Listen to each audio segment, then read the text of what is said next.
and Ryan Stone. He's a halfway decent-looking guy, a nice smile. You have to get through that wall. 79T, 2458, Learning Corp, Little Red Riding Hood, take one.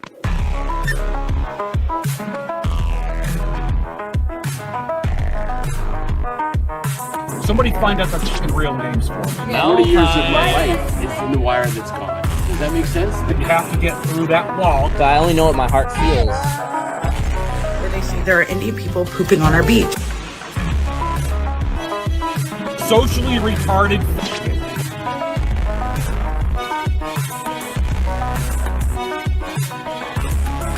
It's a spool of wire. 40 years of my life is in the wire that's gone. Name a bigger red flag than a white guy with a podcast. I'll wait.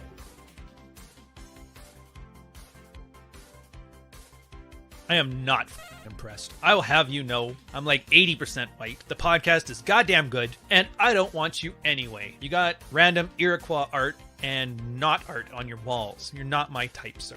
Or madam. I don't know. Are you allowed to say any more?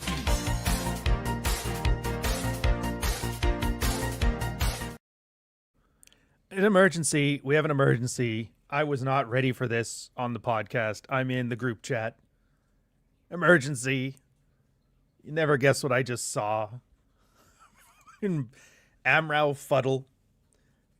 Yeah, Santiago, the thing is good. What's going on, guys? Oh my god. So I was gonna do a thing about how like ass models of Instagram, and there's a whole lore behind that, but I just saw today that apparently Amrao Fuddle, aka Myron Gaines, aka Get Off My Podcast and Blow Me, aka the Conservatives are going to win, aka I'm definitely not a Fed, aka Fresh and Fit, decided to give a address as the president of the Manosphere. And I was like, I can't believe we've gone from George W. Bush, president of the Manosphere, to Obama, president of the Manosphere. And I'm looking forward to finding the Trump of the Manosphere president next in like 6 years.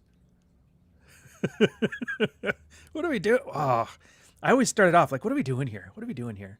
What is this? What are we doing here? So the thing here is about, you guys saw the screen title, and I just grabbed a couple of the random ones I remember. I remember it was, at the time, was it Family Alpha? Yeah, at the time, Family Alpha getting attacked by a dog because Sons of Anarchy, but it was Sons of Patriarchy, which, whatever. And the guy Zerka, who I still don't really know who he is, getting knocked out by some UFC guy because he wanted to be like a man or something. And then obviously that's Goofy Limestream, the Potato Head, and his human Timu Epstein. I'm going to start making that popular, Timu Epstein. But those guys, when they did a live stream about their experience in prison for trafficking, and I was like, what the fuck are we doing here? And yeah, I get it. This one's a bit gossip heavy, but you know what? I'm going to make it entertaining, and we're going to have a little bit of a history lesson. And hey, if you're not careful, you might learn something. Ask your Gen X's in the audience what the heck that was. Because that line's a banger. So let me see how we doing in the chat. I see Marty. Man, I miss hearing Marty's goofy Southern drawl throw out like the most obscene joke in the world.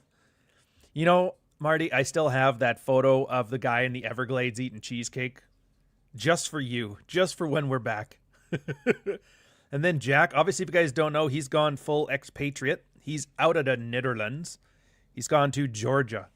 How funny is that? It used to be the Eastern Bloc. People would like threaten, like risk their lives to get across the Iron Curtain and to get into the West. And now Westerners are risking life and limb to go back to the Eastern Bloc because at least the plumbing works, at least the electricity works, at least the farmers are paid to farm, and at least the girls are thin. I'm not gonna lie. I know there's a whole bunch of World War II revisionist historian, like dissident right-wing stuff out there. I'm not here to tell you it's right or wrong. I'm here to tell you they make a very convincing case. If you guys haven't seen this one, just quickly, the idea was the wrong side won World War II, and that if we were all speaking German, it would have been better off. Started with this guy Zoomer Historian showing basically just clarifying things that were wrong, like aims of the war, what the mustache boy wanted to do, etc. How Churchill was a warmonger. Pretty interesting stuff. Now, obviously, you have like 100 years of history in one direction and then one guy with autism on another direction. It's like 50-50. I've been in that situation before where everybody else was wrong, so I can't dismiss it out of hand, and it does make sense, but, you know, just saying. There's a reason he's banned from YouTube. Yeah, that's also true. Anyways, back to this thing. So I'll start with the history lesson, then we'll get into some shit talking, and then we'll talk about some books, do some super chats, that sort of thing. You get the deal. Let's do a quick transition. Let's start with, this moron. I love the way girls smell. I love how they always make sure, by and large, they shower, and they just have an amazing smell to them in general. If you're going to talk about how great women are because they shower, give the line a deadpan delivery, because when it looks sincere, it just seems cringe. Chopped as F. Yes, Army Historian is great. Shame he got nuked from all the platforms. He's on Substack right now, and he's releasing his stuff there, so you can still catch it if you want to. There's actually a Canadian version of him, too, which is, what do they call him? He's got like this weird Twitter handle. It's like Noitra or something like that. But his thing on the internet was Wilhelm Apologist.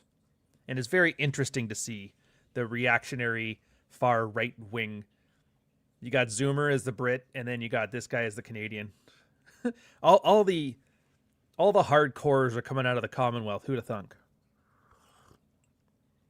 But isn't that the kind of thing from the Commonwealth? America's all came out of the Commonwealth. They're like, you know what? F this.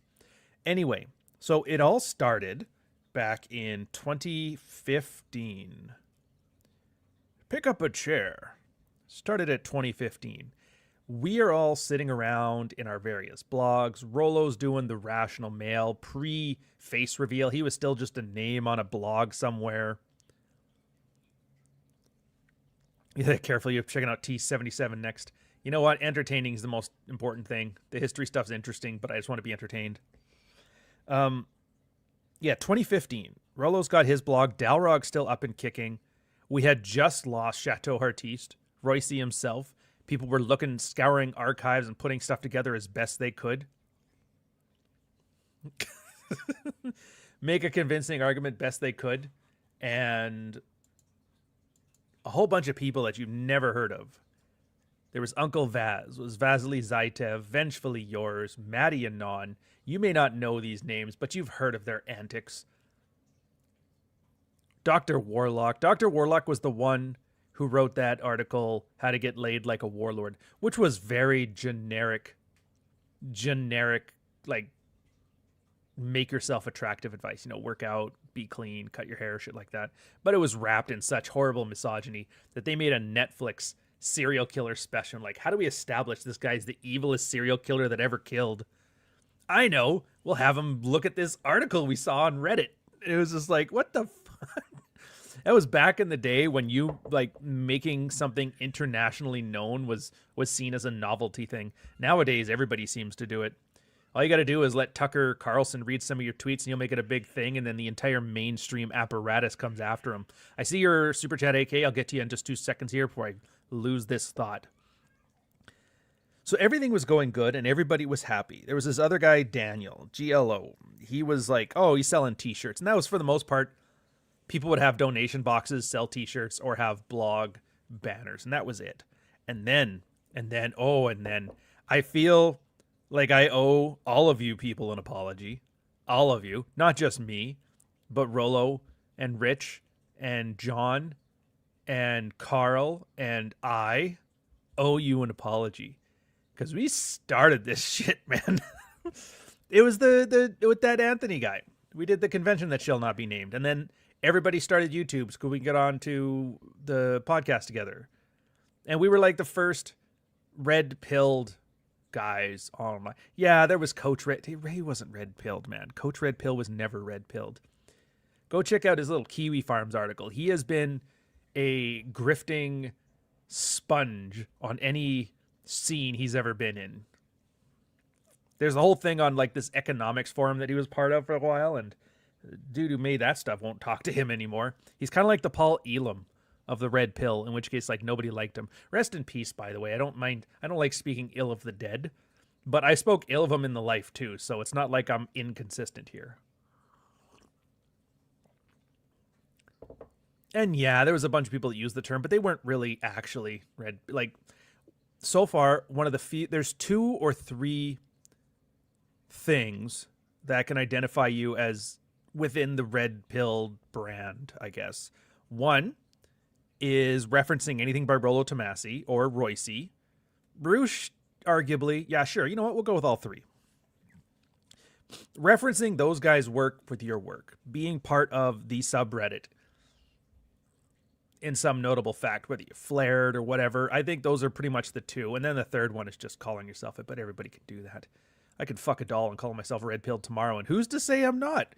Is there some red pilled certification I get pulled? Is there a red pilled agents? No, there's not. So everybody's doing their thing, and everything was good, and everybody was happy. And then we went to this conference, and they're charging.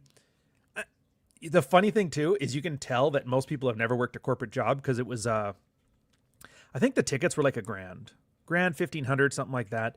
But it's like, it floats all over the place. Sometimes you get a 2-for-1, so you can bring your son with you, and you pay like just for yours, and then he gets in for free. Earlier on, you'll pay less. Some people decide to take a hit on their commission because they just want to bring people in, so they whack 50% off the price right there. All kinds of things. Got 0 lira still. Yeah, he's with Elvis, Tupac, and Epstein on the island somewhere. Them and Coach Red Pill. Where was I going with this one? Oh, yeah. Coach Red Pill not being. So we had all this thing, and everybody was happy, and everybody's not really making money. We're all still doing our day jobs, and then we do the convention thing, and that, we did the math. There was like, it was easily a 6-figure payday for 4 days of work. It was like an extended weekend. So like $1,200 a ticket, a couple hundred people in attendance, something like that. It's been a while since I did the math. Carl would actually help the Johnson guy with his taxes, because he didn't know how to do taxes at all. Which is like, Jesus, man, you're running a business, pulling in 6-figure weekends. You probably need to learn this stuff. And then he had all the videotaping from it, which cost him a fair bit. He'd probably spend like 20, 30 grand on the weekend just for the film crew and that. But then it would just make residuals on the YouTube channel, which is great. And he had a really sweet deal. Like, you could tell everybody actually cared, because we all signed some of the worst business agreements you ever thought of. You didn't maintain any IP for none of it. You didn't maintain, like, he gets full rights to everything. He gets full this. You don't get paid. Nobody gets paid. I think he would have one guest speaker that got paid. So like Joe Navarro or like a mainstream guy. But so everybody did it for free. Yeah, they got a hotel to stay at, and that was it. Place to stay, come, show up, do your thing. Sell your books if you want to, do whatever. So it's probably this, from a promoter perspective, it's probably the sweetest deal in the world. Which makes you really wonder, like, do you see what I mean? Like, you guys, any one of you guys could be having a convention. If you lived in a mid-sized American city with an international airport, you could set this up. And if you showed like sincere willingness to do it, all you have to do is catch 1 or 2 of the pillar people, and they would bring all of their friends to all go do it together, just because it's a nice excuse to hang out, and you could make bank. 1 day, 2 days of work, and you're set for the year. You can spend the rest of your time smoking weed and playing Xbox if you wanted to. Now, that one did well. And that was the problem, because then everybody started getting really mad. Oh, there was a lot of people that used to, even in the red-pilled subreddit days, that would just shit on Rollo. Like, this guy's an old man. Fuck this guy. He's too old. He's not great. He doesn't read Evola. And then all of a sudden, the thing started being successful, and everybody's like, wait a minute. Take a step back. We're actually communists. Why you should be giving this stuff away for free. And it started a whole... We don't have many we have a lot of red pill crash outs. Let's be fair here, but back in the day, crash outs were like maybe once a year, and it was always some stupid drama that nobody cared about, like the red pilled women got mad at the red pilled men, or the purple pill debate people dox somebody from the married red. Like, it was like stupid shit like that. The Twitter drama kind of stuff. And this one was all internal fighting. It's like, you guys are assholes. You're making money off of this. I've worked my ass off for free. And it's like, dude, all you had to do was willing to stand in front of a camera, and they were open invite. You could have come in. And it just turns out it was just crab buckets. Nobody wanted to be successful. Nobody wanted to, like, escalate, make the material more mainstream, which in retrospect, maybe not the best idea. So they did have a point, but they didn't know that at the time. So now we're at the Illimitable Man article. But before then, we're going to do a quick break, do some super chats. Alpha AK, 10. I love that image, by the way. Alpha AK, $10 1 cent super chat from a fan who knows the score. What a time to randomly pop into the show 90 seconds ago. The first thing I heard was like, they make a convincing argument. Yeah, I will admit, taken out of context, that does have a, you said it. I was thinking it, but you said it. It has that kind of vibe to it. Don't worry. Don't worry. You got to remember, too, I'm that guy who... You remember Zeitgeist? Does anybody remember watching that movie back in the 2000s? Oh, dude, I used to watch that every night to go to sleep. At this point, there's only like 2 movies I could probably recite the dialogue from word for word, and that's Die Hard and then Zeitgeist. But yeah, oh man, the idea of Jesus being an evil Jewish cabal with like, and the same as like the god Horus, and then the monetary. I was all for that shit. I loved it. I love the idea of like a Swiss watch of like global governance, not because it was evil, which it was, and I didn't want it, but the idea that there's like the potential of human capital. That's the part that really got to me. 7,000 years, and we have this articulate plan, this multiple. I love that stuff. And then you find out it's just a bunch of theater kids asking to diddle kids on your iPad, and I was just like, fuck. That's really, you know what? I'm not going to be too afraid to say this, but I'm that one guy who doesn't like the Epstein files because it just shows that the world's masters of the universe are just a bunch of nerd. Like, we would have bullied these guys in high school, and I got bullied in high school, and I'm saying that. And then they worked, and then we used to watch movies where it was like nerds versus the jocks, and the jocks were dicks, and the nerds were clever, and they figured it out, and then emboldened nerds to go make the internet and billions of dollars, and then they turned into the worst people. And now it's at the point that the jocks were the... You go watch the old jocks versus like Revenge of the Nerds and stuff like that, you realize the jocks were actually the good people. I don't know if you know this, but in Revenge of the Nerds, one of the nerds grapes a chick dressed as Darth Vader. It's like, oh, at the time we thought that was hilarious, but now I'm looking at him like, that is a horrific sexual crime. Anyways, yeah, they make a convincing argument. King Rob 555, $5 1 cent super chat. I'm late, just saying what's up to couch. Are we doing the 90s the what's up with the frogs or not? I don't mind. Yeah, Epstein files are the current soccer ball everybody's chasing. Dude, you're not even wrong. I have been telling YouTube to stop telling me about the Epstein files because everybody is saying the same nothing. And it's so annoying. I finally ended up watching one because it was just on while I was doing the dishes, and it moved to the next one. It's the trigonometry guy. And that's when I realized how much of this is just like the 6-year-old soccer ball thing. You're absolutely right. Because all that happened is he's got you can tell from his body language, giant smile on his face, theatrical soapboxing, talking about the child diddling pedo ring. And I'm like, why do you sound so excited about this? Like, oh, dude, this is going to make bank. It's like, you do realize that like people have died about this, right? You realize that children have been defiled on this. Granted, I'm saying a lot of them was just like the parents brought them over there and signed the permission slips, but that doesn't make it any better. I'm not going to sit here with a big smile on my face talking about, and that's when Bill Gates tried to give his wife something for her syphilis. It's like, bro, what are we doing here? Anyways, back to the thing. Illimitable Man, at the time he was noteworthy because everybody was offline. Everybody was anonymous. And so the only thing you had to judge people by was logos, the least persuasive of the rhetoric. You got pathos, you got ethos, and you got logos. Logos is the appearance of logic. People think it means logic. It doesn't. It means the appearance of logic. Pathos is how something makes you feel. And yeah, we always joke that women weren't feeling. Yeah, you do too. You watch a Toyota commercial where there's a dude with a 50 cal strapped to the back shooting at American tanks, you're going to get a little hyped. That's pathos. And then there's ethos, which is like status. Being how it was like online blogs and Reddit and stuff, the only status you get sometimes, if you really wanted status, was they would put a flare beside your name, or your blog would get put on somebody's blog roll that was better readership than you. And that was all you get. So around this time, he puts this big post about the monetization of the manosphere. Basically saying, remember that scene from White Men Can't Jump where he's like, yeah, they asked me to go pro, but I said, hell no, shit might ruin my game. It was essentially that. We should be giving it away for free.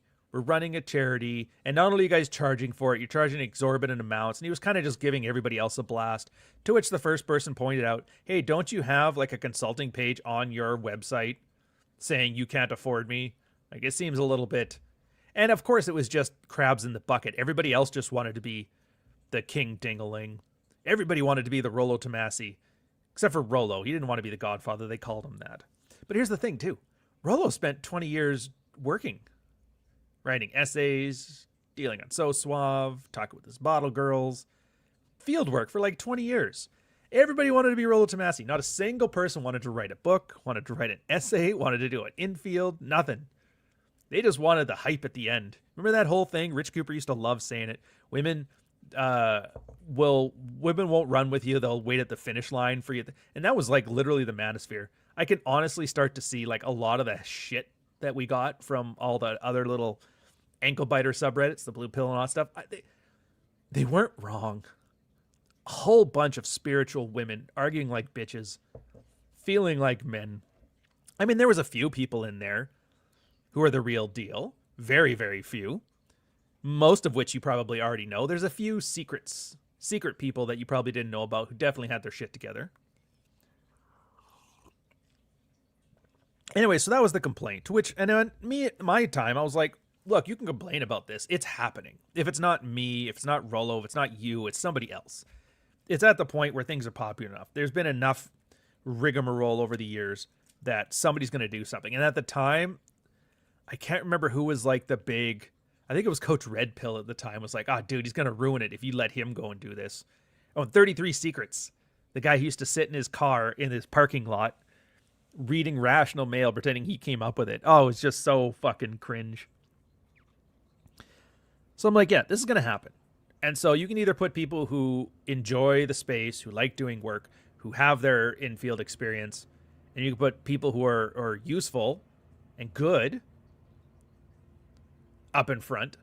They can make an effort. Or you can just let, grifters take it. And you guys have, I don't know if you've ever seen, there's this article, came out in like the 2000s. It was it fans, sociopaths, and mops? The idea of any scene, like a musical scene, the way it builds, and then it gets popular, and then it gets strip mined, and then it kind of loses its thing. Red Pill kind of went through the same thing as that one. Anyway, so nobody was listening to that. And they're like, yeah, but people are using marketing things. I'm like, yeah, well, okay, that's great. If you can use funnel marketing to sell nothing to nobody, selling vaporware to people, then there's no reason you can't use it to sell something substantive. You brag about your 26-hour audiobook. Why don't you write a real book? Use this funnel marketing, this evil technique to do it. We're fucking red pill dudes, aren't we? We're sitting here talking about amoral sexual strategy. Nobody cares as long as you win at the end. The guy who wrote Machiavellian stuff is whining about morality. I'm like, what the fuck are we doing here? So yeah, if we're doing this, if you're gonna do this, do it properly. Do the same thing we claim to be doing sexually, where you're willing to be Machiavellian, where you're willing to be dark triad, because that's the way you get women. And then once you have the options, they treat you better. And then if they treat you better, you can expect more from them. And then you have a happier life. And then you have more contentment into you. Sounds great. Sounds hardcore. And it's very empowering. Then a bunch of crybabies. Well, you're having a convention. Like, what? And of course, this was at the time we still didn't know who he was until that time that he had his Korean e-girl that she got annoyed. We didn't even date for real. It was like dating on Discord. And he still annoyed the shit out of her to the point where she doxed him to Tate. And I was laughing my ass off on that one. Hey, bro, this you? And I was like, oh, there's 100,000 subscribers that feel pissed off. He's blocked me. I haven't seen him in like 7 years. I don't even know what he's doing now. Let me see. He switched his thing over to Tell Your Son This, I think is his name.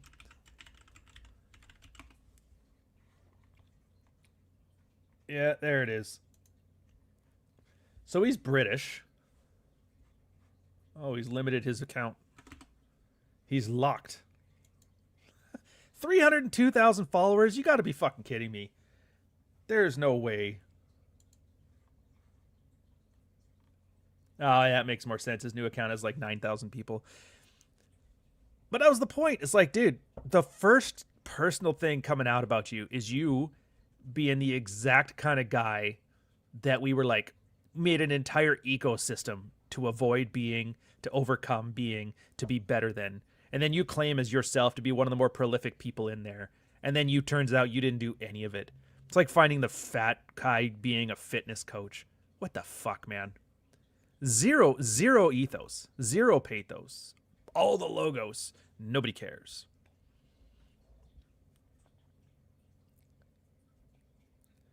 Yeah, now he seems to be going to logic and emotion, whatever. Anyways, this is actually the kind of thing. Now, at the time, I would have been pretty disheartened from this. You're sitting in this space, you're doing all this work, like, and I'm like a lot of you guys. I'm like normal guys. We had everybody's first red pilling moment was a rough fucking go, you know? And I'm not like, I'm shitting on these guys for being that, but that's not because I just like causing shit. I'm just like, you're the class clown in a triage ward. Fuck are you doing?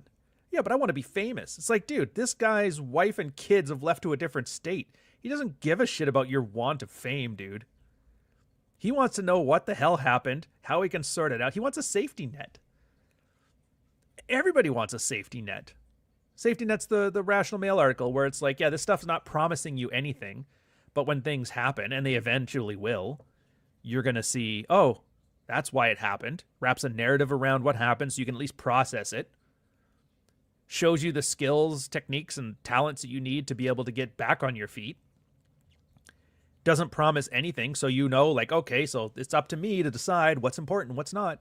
The Machiavellian Dark Triad stuff, does that matter for me? You'd be surprised. For most of the time, it doesn't really. You don't really need to be a master of the universe. It's just chicks, man. Don't give a shit what she has to say. Be the uncaring asshole. That's a Royce quote there. It's about as dark triad as you need to be. On a scale of 1 to 10, that's like a 2.6. 2.65 on the dark triad scale. And that's enough. That's all you need. Why? Because most guys are at -7. In the land of the midgets, the manlet is king. You know? So that's why I fucking shit on these guys. It's like, dude, and I there myself, man. I don't feel bad, but it's a weird thing. So like, it's been far enough back for me. Like at the time, I remember it was probably the most serious and irritating thing of my life. Panic attack kind of stuff. It's been over a decade now. I can't even remember it. I am so grateful that I wrote it down and that I kept the accoutrements from the event, because otherwise I would never remember anything. It would have just been a faint memory. And thankfully, that's how our brains work. Whenever you experience something that's bad, your brain goes out of its way to like, yeah, let's just throw this in the corner. Yeah, they promised me I'd bring my stapler. No, you just sit there in that corner and you just sit there and you be fine. Like, we don't want to forget so we don't end up in that situation again, but I don't want to remember this either. The good stuff, you remember the good stuff for life. And of course we got to do that, because eventually you start building up a thing. That's why I never trust those people. You know, those people that always, like, you go on a date with them, like, just so you know, I was raped by a date 7 years ago, and you made zero effort to get over it. I wholeheartedly believe those people aren't actually traumatized by it. They just love having a victim story. They love having a wedge that they can use to win an argument, that they can use to like control people around them. It's not that they're some kind of victim. It's that they get to be a victim in the most bullying way possible. It's people with power fantasies and zero ability to execute on it. They've been given a gift. Here, a little victimization ring. Here, Uncle Diddles touched you. Now you can use this to control every man in your life. Is that insensitive framing? Yes. Do I care? No. It was even so far as I went in a chapter in Fuck Files, the first book that's ever come out, where it was single mom is a horrible problem that's not your, or a horrible situation that's not your problem. The idea was everybody's going to come out, and it's like based on the assertive Bill of Rights, that you're allowed to not care. You're allowed to not take the goodwill of people into account before making your decisions. Because a lot of these people just use that. And even today, I'm positive there's at least one of you guys in the chat that have this situation where somebody's like, nice, how to control the universe in 10 easy steps. Bobby Trauma, $2 super chat. Great stuff. Hey, no worries, sir. Glad you like it. You keep showing up. I'll keep delivering. So what are we talking about here? Oh, the trauma thing. Because you see married guys doing it all the time. And it's not just the victim stuff. Sometimes it's justified, which makes it even worse. Because now the other person opts into your frame. It's something that's come up in the red pill often. So like there's obviously the I dated a girl that had Uncle Diddles or whatever. And now I got to deal with this stuff. And the avoidant attachment wives, which I talk about in the new praxeology book. Which is funny because I don't even agree with the premise of it. And I think I make that clear in there. But at the same time, it's not my choice what the red pill guys decide to devote their time to. So it's in there for all to see. But good example. It's happened a few times where a guy cheats on his girl. Cheats on her a lot. Sometimes gets caught. Sometimes does the stupid thing and feels guilty and confesses, which it's an extremely selfish thing to do. I'm sure Nuke has a video on this, or Jack. It's the kind of thing that I could see these guys making a whole video on. The idea of this is the guy cheats and then he feels bad about it. So in order to stop feeling bad, he confesses so that the girl can forgive him, which is the most selfish thing ever. Because it's like, yeah, you did something that you know is wrong by your own standard, and that's why you feel bad. You're supposed to feel bad. Feeling bad is your way of letting you know, yeah, I probably shouldn't be doing that shit. And then what do? I don't want to feel bad anymore. I'm going to make her feel bad. I'm going to make her feel bad so I can feel good. Do you see what I mean? That's selfish. And then she has to wear that shit. When in reality, just keep your fucking mouth shut. Remember how bad you felt the next time a situation comes up, and then maybe make a better decision so you don't feel bad. But we're at where we're at. Guy cheated on the girl. Girl knows she cheated. She's mad. She forgives him. They get back together. Why would she do that? Are you supposed to leave? Isn't it Reddit? Isn't the advice for every relationship ever just to leave? He's got an ingrown tail. Oh, leave him, man. Leave him, sell the house, take the kids to a different state.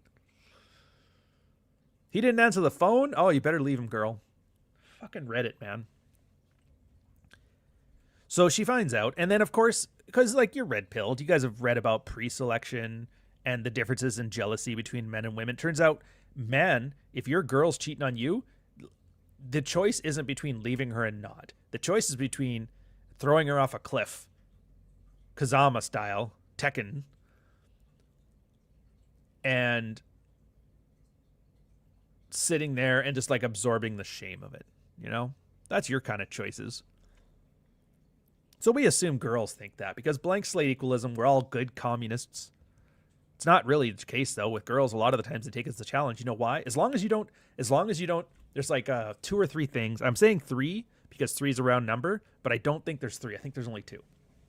3 things to remember. 1, it's not about the cheating. It's about the dishonesty. 2, it's not about the cheating. It's about embarrassing her socially. And 3, it's not about the cheating. It's the idea that some other girl is getting your resources. That's generally the stuff. So many guys have cheated and the girl kind of knows, but they have like an unspoken agreement and they just kind of let it slide and whatever. But then there's the one where he cheats with somebody that's in her social circle. So now everybody knows. And you'll watch the same girl that was cool with it, but not cool with it, but she wasn't angry enough about it to do something about it. Mildly accepting. You go from that to like ball busting, MGTOW terror example.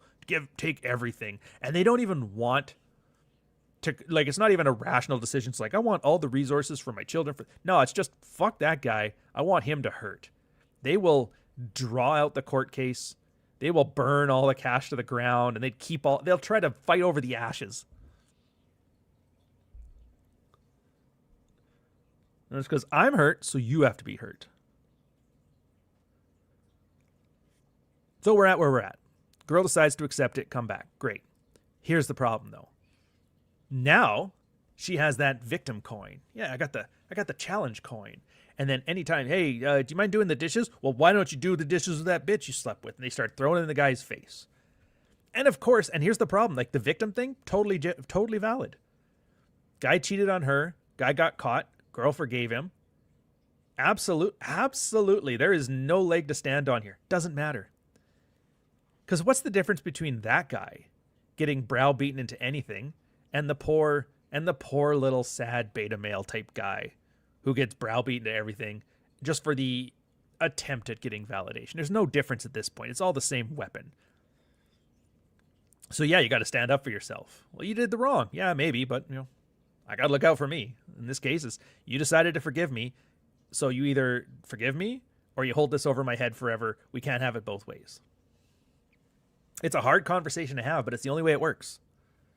If you want it to work. It's always you don't have to make anything work, right?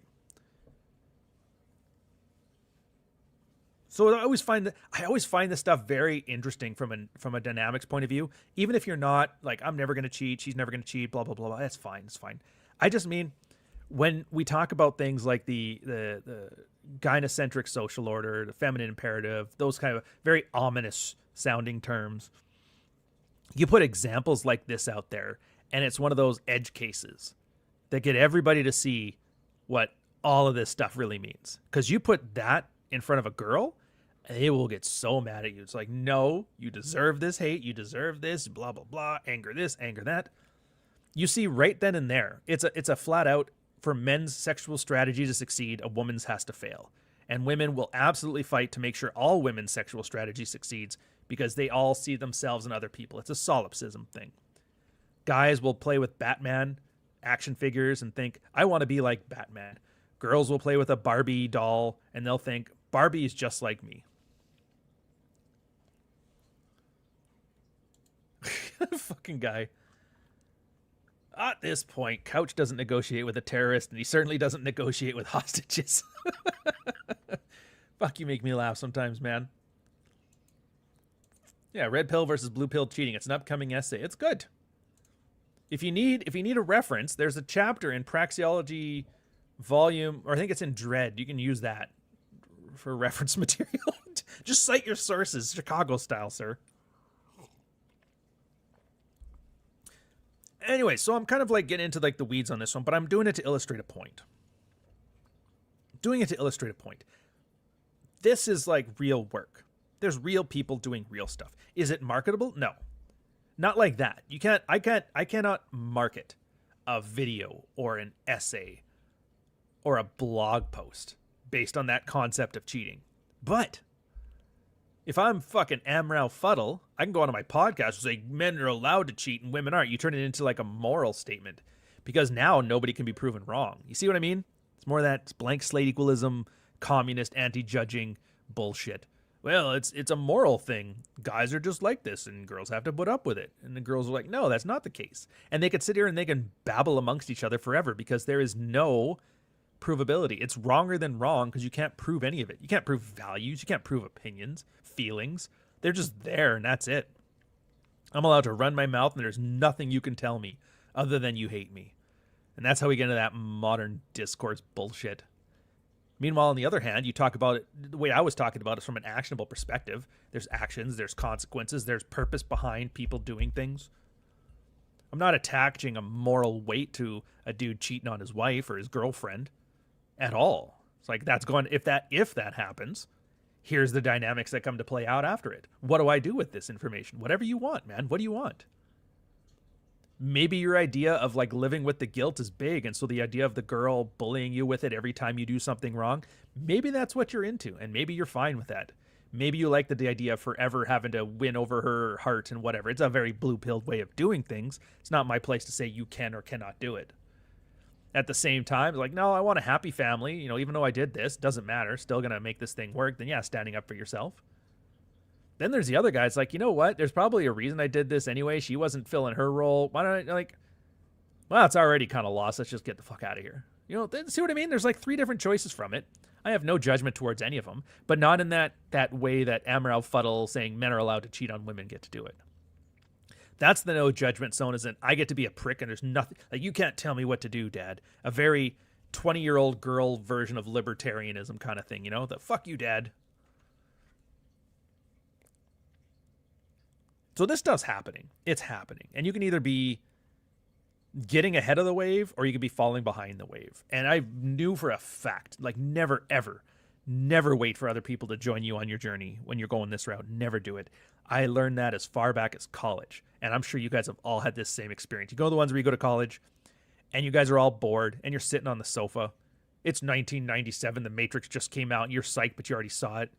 It's like, hey, you guys want to go get something to eat? It's like, yeah, well, what do you want? And I don't know, what do you want? And everybody just sits there for 2 hours not eating. Meanwhile, you just go get some pizza and you see people will start to follow you. Here's the thing, though. Not everybody follows you. Most people don't. Maybe 1 or 2 people will follow you. The rest will just sit there and, well, I don't want that. Let's wait for something better. And then nothing better ever comes. If you don't know what I'm talking about, I'm making a metaphor for people's life scripts. People's life scripts. Do you know how many people I knew in the military? Like, dude, the military, there was 2 types of people.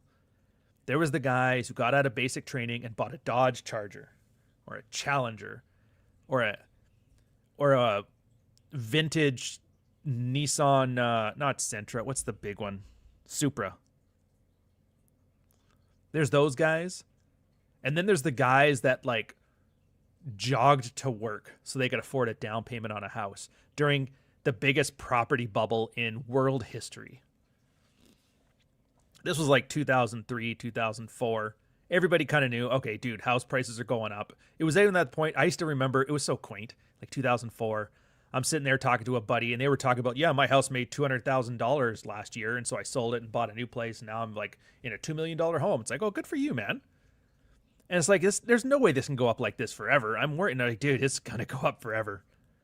They were wrong, but not, the timing wasn't wrong. So it's like, yeah, getting into the market was the best thing ever. I had a lot of friends. Oh, their car payments are too expensive. They had a $1,000 car payment every month. And like, I can't afford a house now. I can't do this. Got picked up for a DUI. I'm too busy working. I don't have time to shop. I don't want to look. I want to get a nice place. I want to build it myself. So I'm going to save up some money. And they just, that. And then it's 10 years later. And all of a sudden, that group's left behind. And their cars are kind of beat up. There's a dent on the custom carbon fiber hood and stuff. And meanwhile, I'm like, I'm going to go buy a place in Montreal. That'd be kind of fun. It's been another 5-6 years past that. I can already see the difference. It's a weird thing, man, where it's almost the case where if you're, you know that saying in business where if you're not moving, you're falling behind. If you're not moving forward, you're falling behind. It really does feel like, as I'm getting older, that you're on a wave. And if you're not riding that quest or that crest as fast as possible, the wave just leaves you behind. I am watching people that I've known my entire life getting left behind. And it was just small choices over time. The reverse of compounding.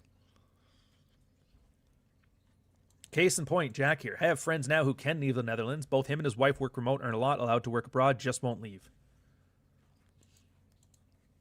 Which is crazy, because I think the Netherlands just had, they have I don't know how far it's made it in their parliament, but it's like an unrealized tax, which is insane. If you guys don't know what that is, that's basically being taxed on asset appreciation that hasn't been realized yet. So if your house, according to your property taxes, has gone up $50,000 in value, you now owe 50 grand worth of extra tax. What happens if the property market crashes and the price goes down? Do you get a tax refund? I don't know. I doubt it. I bought a whole bunch of Nvidia stock. Well, that's great. You now have made like millions off of it. But when the AI market crashes, are they going to give you a tax refund? Probably not. It's basically asset forfeiture, pretending to be a tax. And that's kind of the thing now. I know we were talking about the red pill stuff, but I think this is kind of an important tangent. CSIS, CSA, or CSE, RCMP, all those Canadian organizations, they've been saying like Canada is expected to get worse for like a decade now. So even now, it's like I'm not in a rush. We're at the top of like gilded cage kind of situation where it's at the point that we're doing well enough that it's financially, it makes, unless I like blow up in popularity, like I always said, if I can double what I do here online, this problem goes away, which is it's a great motivator for me to continue to, you know, write books, do things, do the podcast, stuff like that. If the girl gets laid off, same thing. Awesome. We're out tomorrow. I'm out tomorrow. You know what I mean? We don't have to leave forever. It's like, no, but the 10 years that this place turns into Venezuela, we'll come back and then reassess from appreciating assets. Turn all of the revenue forms into US dollars. Oh, dude, can't really complain. And essentially that was exactly what happened with the red pill space.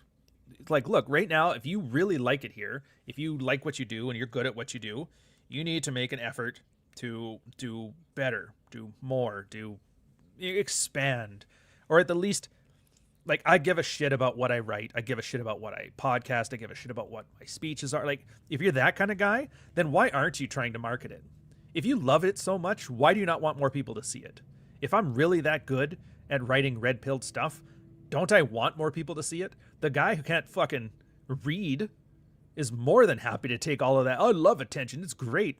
It's like Idiocracy. He's 15 kids in while the other couple's deciding, well, maybe we'll have one in the future. Yeah. Will property taxes ever come back down? Of course not. Yeah. I mean, with inflation the way it is, they kind of do come down. That's the monetary theory episode. We're not doing that episode. Never mind. And yeah, I just watched everybody who bitched and complained about the red pill thing wasn't good enough and the people weren't good enough and the work is more important. Two things that didn't happen. One, they didn't do more work, and B, they didn't market it and got left behind by people who were like more than willing to embarrass themselves. And that was where the thumbnail came from. Because here's the thing. If you need attention, there's two ways to get attention. There's a few ways. There's outrage, there's talent, and there's like debasement. And that one is extremely popular because outrage, it's hard, man. The days of just calling a feminist a cunt and getting worldwide attention, those days are over. I'm still mad at Cernovich. It's like, dude, all Cernovich had to do was like just shit on a girl. And Nuke on a random Thursday has more anti-feminine energy out there than Roosh and Cernovich combined for their entire career. Like, what's Roosh's claim to fame? That article about rape should be allowed on private property. The idea being he stole that modest proposal idea, and it's like, well, if you make sexual graping legal on private property, then women will be more careful about whose private property they end up on. And of course, they took it the wrong way and freaked out. Nuke does better than that on a Thursday, man. What was Cernovich's big thing? Blowing a troon. Granted, Nuke's with a girl, so he can't quite go that hardcore. But I think in spirit, he's worse than that on any random Thursday. Jack, too. Coach has sniffles, need more cocaine. What I need is more creatine. I'm out. That's my first time. Creatine is like lip balm. It's like lip balm, man. You know the one? And like Bic pens. You know how you've never, ever used one up? Ever in your life? I used up my first tub of creatine this week. I was so proud of myself. It's like, man, when in the history of ever? And you're thinking about it. When was the last time you used a pen until it was used up? When was the last time you used lip balm and you're like, oh, it's empty? Exactly.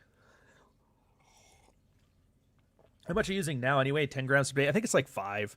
I've always been like a fan of the 5. You can't overdose on it, obviously. It's water soluble, so if you eat too much creatine, it just pisses it out anyway. Unless you got like a really weak kidney, but I'm pretty sure if you got a weak kidney, your creatine consumption is not the biggest deal. But I've never seen a big difference between 5 and 10. For me, it's just as long as I get that extra little pump at the end of a set. You know, the one where you're like doing 5x5s and then all of a sudden you got enough for that extra 2 where you wouldn't before. As long as I got that, I don't really care beyond that. So yeah, We got a lot of people that are just outrage broking. And then the thing with outrage brokering is it's hard. You basically have to go on a mass murder spree now to get people's attention with outrage. In Canada, we just had a Troon shooter. School shooter. Some dude dressed on a dress, hates his mom, hates his family, blows all them away, goes to school, finishes the job. 10 down, 37 wounded. And then fucking Canada, man. I'm anti-Canada rant time. Whoop, whoop, whoop. Anti-Canada rant. It's a Tumbler Ridge, which, by the way, a trans whatever shooter at Tumbler High School. It's a little on the nose. It's a little on the nose. So, and I've gotten like a whole thing on Twitter where the stories come out. Backstory. Girl and guy have a kid. Girl divorces guy. Girl decides to take the kids, kick the dad out of the kid's life. Dad's flat out said, like, they booted me out. The court said I'm not allowed to be part of my kids' lives, whatever. He doesn't even take my last name. The kid's given the mom's last name. I haven't seen them in like 17 years. What does mom do? She latches on to the moral dilemma of the day, which is like the Troon stuff. Troon's at her kid. Kid goes crazy. Murders everybody. How does he have a gun? I thought there was no guns allowed in Canada. Funny enough, he was arrested for arson a few years back, and the government took his guns. They can do that in Canada? Oh, yes, they can do that. They took his license and they took his guns. He went to go see a government-sponsored mental health professional. Throughout the I'm a Troon line, and they're like, well, he's not sick. He's just in the wrong body. Gave him his license back, gave him his guns back. You see how that ended up. And then, what do? Pop up either this morning or yesterday. There's this Gurpreet Singh dancing in the snow who lives up around that area. Hey, I see everybody's having a bad time because of these really sad things. Well, here, I'm going to dance to cheer you up. Hey, since I have your attention, why don't you buy my ebook on this shit? And I was just like, there's a comment right underneath it. Just makes me laugh. Let me pull this up. It's just the funniest thing I've ever seen. It's so Canadian. From Dan, DT509. A transgender killing 10 kids and then an Indian doing a Fortnite dance over it pretty much sums up Canada right now. Fucking hell, man.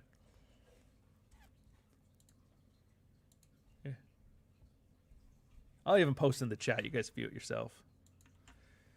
Oh, he was medicated to shit. Don't worry. Like, look, this case is so textbook. Like, all of the stereotypes you're thinking of were all met. Every single one. It is a by the book example of like everything. So like, you don't even have to. You don't even have to speculate. I even knew it beforehand. I'm like, and everybody's like, where's the father? I'm like, I bet you, did he want to be there? Nobody thought to ask that. Did dad want to be there? And sure enough, he did. But mom was like, no, I'm busy. So you see what I mean? Like, there's shit, like, look, I get it. Expecting Rollo Tomasi to have sorted this thing out. It's a tall order, but God knows there's hundreds of guys out there who would have done some version of this. Maybe they would have been shooters. Maybe they would have just been incels. Maybe they would have just been, you know, beating their girls or whatever. And a lot of those guys aren't doing that now because A, the safety net. Why is things happening? What tools can I use to better deal with it? How do I not be unattractive? And let's face it, being an abusive asshole, as much as they say it's like the greatest thing on earth for dark triad men, not the most sustainable sexual strategy. It's probably not good in the long run.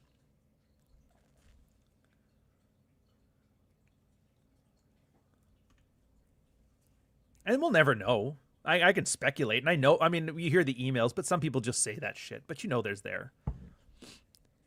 And that's after all this time, all of this stuff, all people, and everybody said, oh, I care about this, I care about that, I want to fight feminism. It's like, fine. Do you care about it enough to do some funnel marketing to get your actual good work out there? And everybody's like, nah, man. And that's when I knew this place, everybody's just a fucking liar. Everybody's a liar. Everybody's useless. Nobody actually wants to do what they're saying they do. Everybody just pretends. It's signaling theory. I've often said, yeah, everybody loves the Evo Psych stuff about the sexual theory. Like everything is based on, you know, attracting a mate and stuff. I think signaling theory is a woefully underprepared and underutilized part of the Evo Psych world that would explain so many things. Anything that's not based on you trying to get laid, like sneaky fucker game, all that stuff, is signaling theory. How do I get my peers to validate me? Free gender. Did you see my super? No, I got to pull up the start things. I'll get you. Uh-oh. Please read in chat. Well, unfortunately, I can't right now because you didn't add a penny. So the meme, they're very good. This is really, they've taken it. True Alpha. Named Ryan Stone. It says, ask Murphy about the article he wrote, cuckolding his wife. Clear up the cuck article. Clear up the cuck article. Why are you doing this to me? Why are you doing this to me? Why are you doing this to me? If I wasn't prepared to literally impoverish his entire bloodline, I am now concerned for my career. And I still recommend clear up the cuck article. You know what? Fuck you for bringing this up. Yeah. Fuck you. Heartfelt. I'm not going to have those guys back on my channel again. Absolutely not. Just use a little bit of fucking common sense. It is just... That's great. That's you should. Fuck you. Sorry, apologies. Just keep going, dude. One foot in front of the other. Before you know it, this will all be in the rearview mirror. Fuck you. The hound rooster. What? Hound cock? Hound chicken? The hound I made was amazing. All right, crispy scrin all the way. Around since it was tied and air roasted. Oh, by the way, my girl tried starting drama for no reason. I hit the one hand up, one hand down. I made a sound swish flip over with my hands. I said FBI. She got so amused she forgot we were even arguing. Dude, I'm confused. I don't understand. Like, I understand what you were doing. Your girl wanted to start drama for no reason and you were completely ambivalent about it, which is how you pass these kind of shit tests. But fucking solid, man. Having hound chicken. I'm assuming that's either a typo or it's just like an air fried, like a deep fried chicken air frying with crispy skin and stuff, which is awesome, by the way. Chicken doesn't get enough credit for how awesome a meat it is. They're really expensive here. Like, you know, in America, how chicken is so cheap that nobody likes it. It's seen as poor and they always want beef. Here, it's like the opposite. Chicken is insanely expensive for no reason. For no reason. One hand up, one hand down. Made a sound, swoosh, flip over my hands, and I said, FBI. I'm doing the motion, I don't get it. But, I mean, whatever, she laughed, that's all that matters. Yeah, just don't give a fuck. That's fine. It's a great answer. The amount of fucks you give is proportional to your frame. Like, do I need to give a fuck about this? Is your lack of planning emergency on my end? Not really. Not really. I love this stuff too. It's like small little things. It's just making your life have more peace. Yeah, all this red pill stuff, I read it for years. What happens now? I have 90% less fights in my relationship. I'm like, awesome. That's good enough. It doesn't have to be about stopping true shooters. Sometimes it's just, hey, this guy's got some peace on his weekends. I can live with that. Out of all the people on earth, and they're like, how much good have you done in the world? Being able to say that, I've helped 1,000 guys get some peace on their weekends. That's a big, tall order, man. Do you think Mastery by Robert Greene's a helpful book for men? I don't know. Never read it. Never read it. I'm assuming it's some combination of like the 10,000 hour rule and some other stuff. And like 48 Laws of Power, I enjoy it, but it's like very rarely used in the red pill because frankly, he covers his bases. Every rule has an opposite of the rule. So it's just basically an example in critical thinking, I guess. Yeah, I'll never outshine the master unless you need to outshine the master, in which case outshine the master. So either do the thing or don't do the thing, but have a reason. Gotcha. It's clever as shit because like he can't do no wrong. He covered his bases. Good for him. So if you don't know what signaling theory, it's a thing to look into. It's about that. It always makes me laugh because it's like nobody cares. Everybody says they care. They don't care. Oh, I didn't finish with the whole Tumblr shooter thing. CBC and the RCMP were doing it, and they were so worried about they were doing the Norm Macdonald tweet. You know, the one where, imagine if a bomb went off in New York City. Could you imagine the harm that would do to the reputation of peaceful Muslims in America? And they were kind of doing that. They were so concerned on getting the pronouns right. Like, well, that's what the shooter identified themselves as, so we're gonna respect their, like, what? The school shooter, you're gonna respect their decisions? Like, what the hell are we doing here? And then remember we're going all over the place. Remember the ice guy, the guy who like decided to get in a fist fight with ice, pulled out a gun and they shot him. And then CNN got a hold of his picture and they put it through Chat GPT or whatever and made him look like a Chad. They did that with the Troon shooter too. Because they can't afford AI in Canada. They just put him through Photoshop filters and they glammed him up.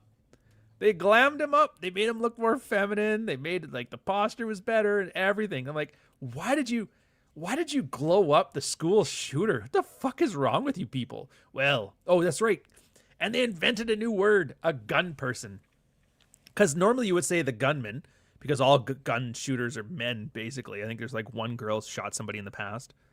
So they started calling him gun person. And somebody went through, was like, dude, that's a weird word. And they went through like Google, like, you know how you can search trend and how things happen? Word didn't exist until like 2 weeks ago. Nobody's ever called somebody a gun person. And now everybody's latched onto, oh, this is perfect. Now we could talk about trans shooters while respecting pronouns.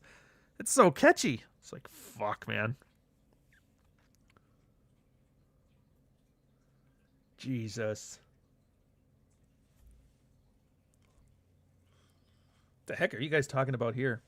Wheelchair, break the rules.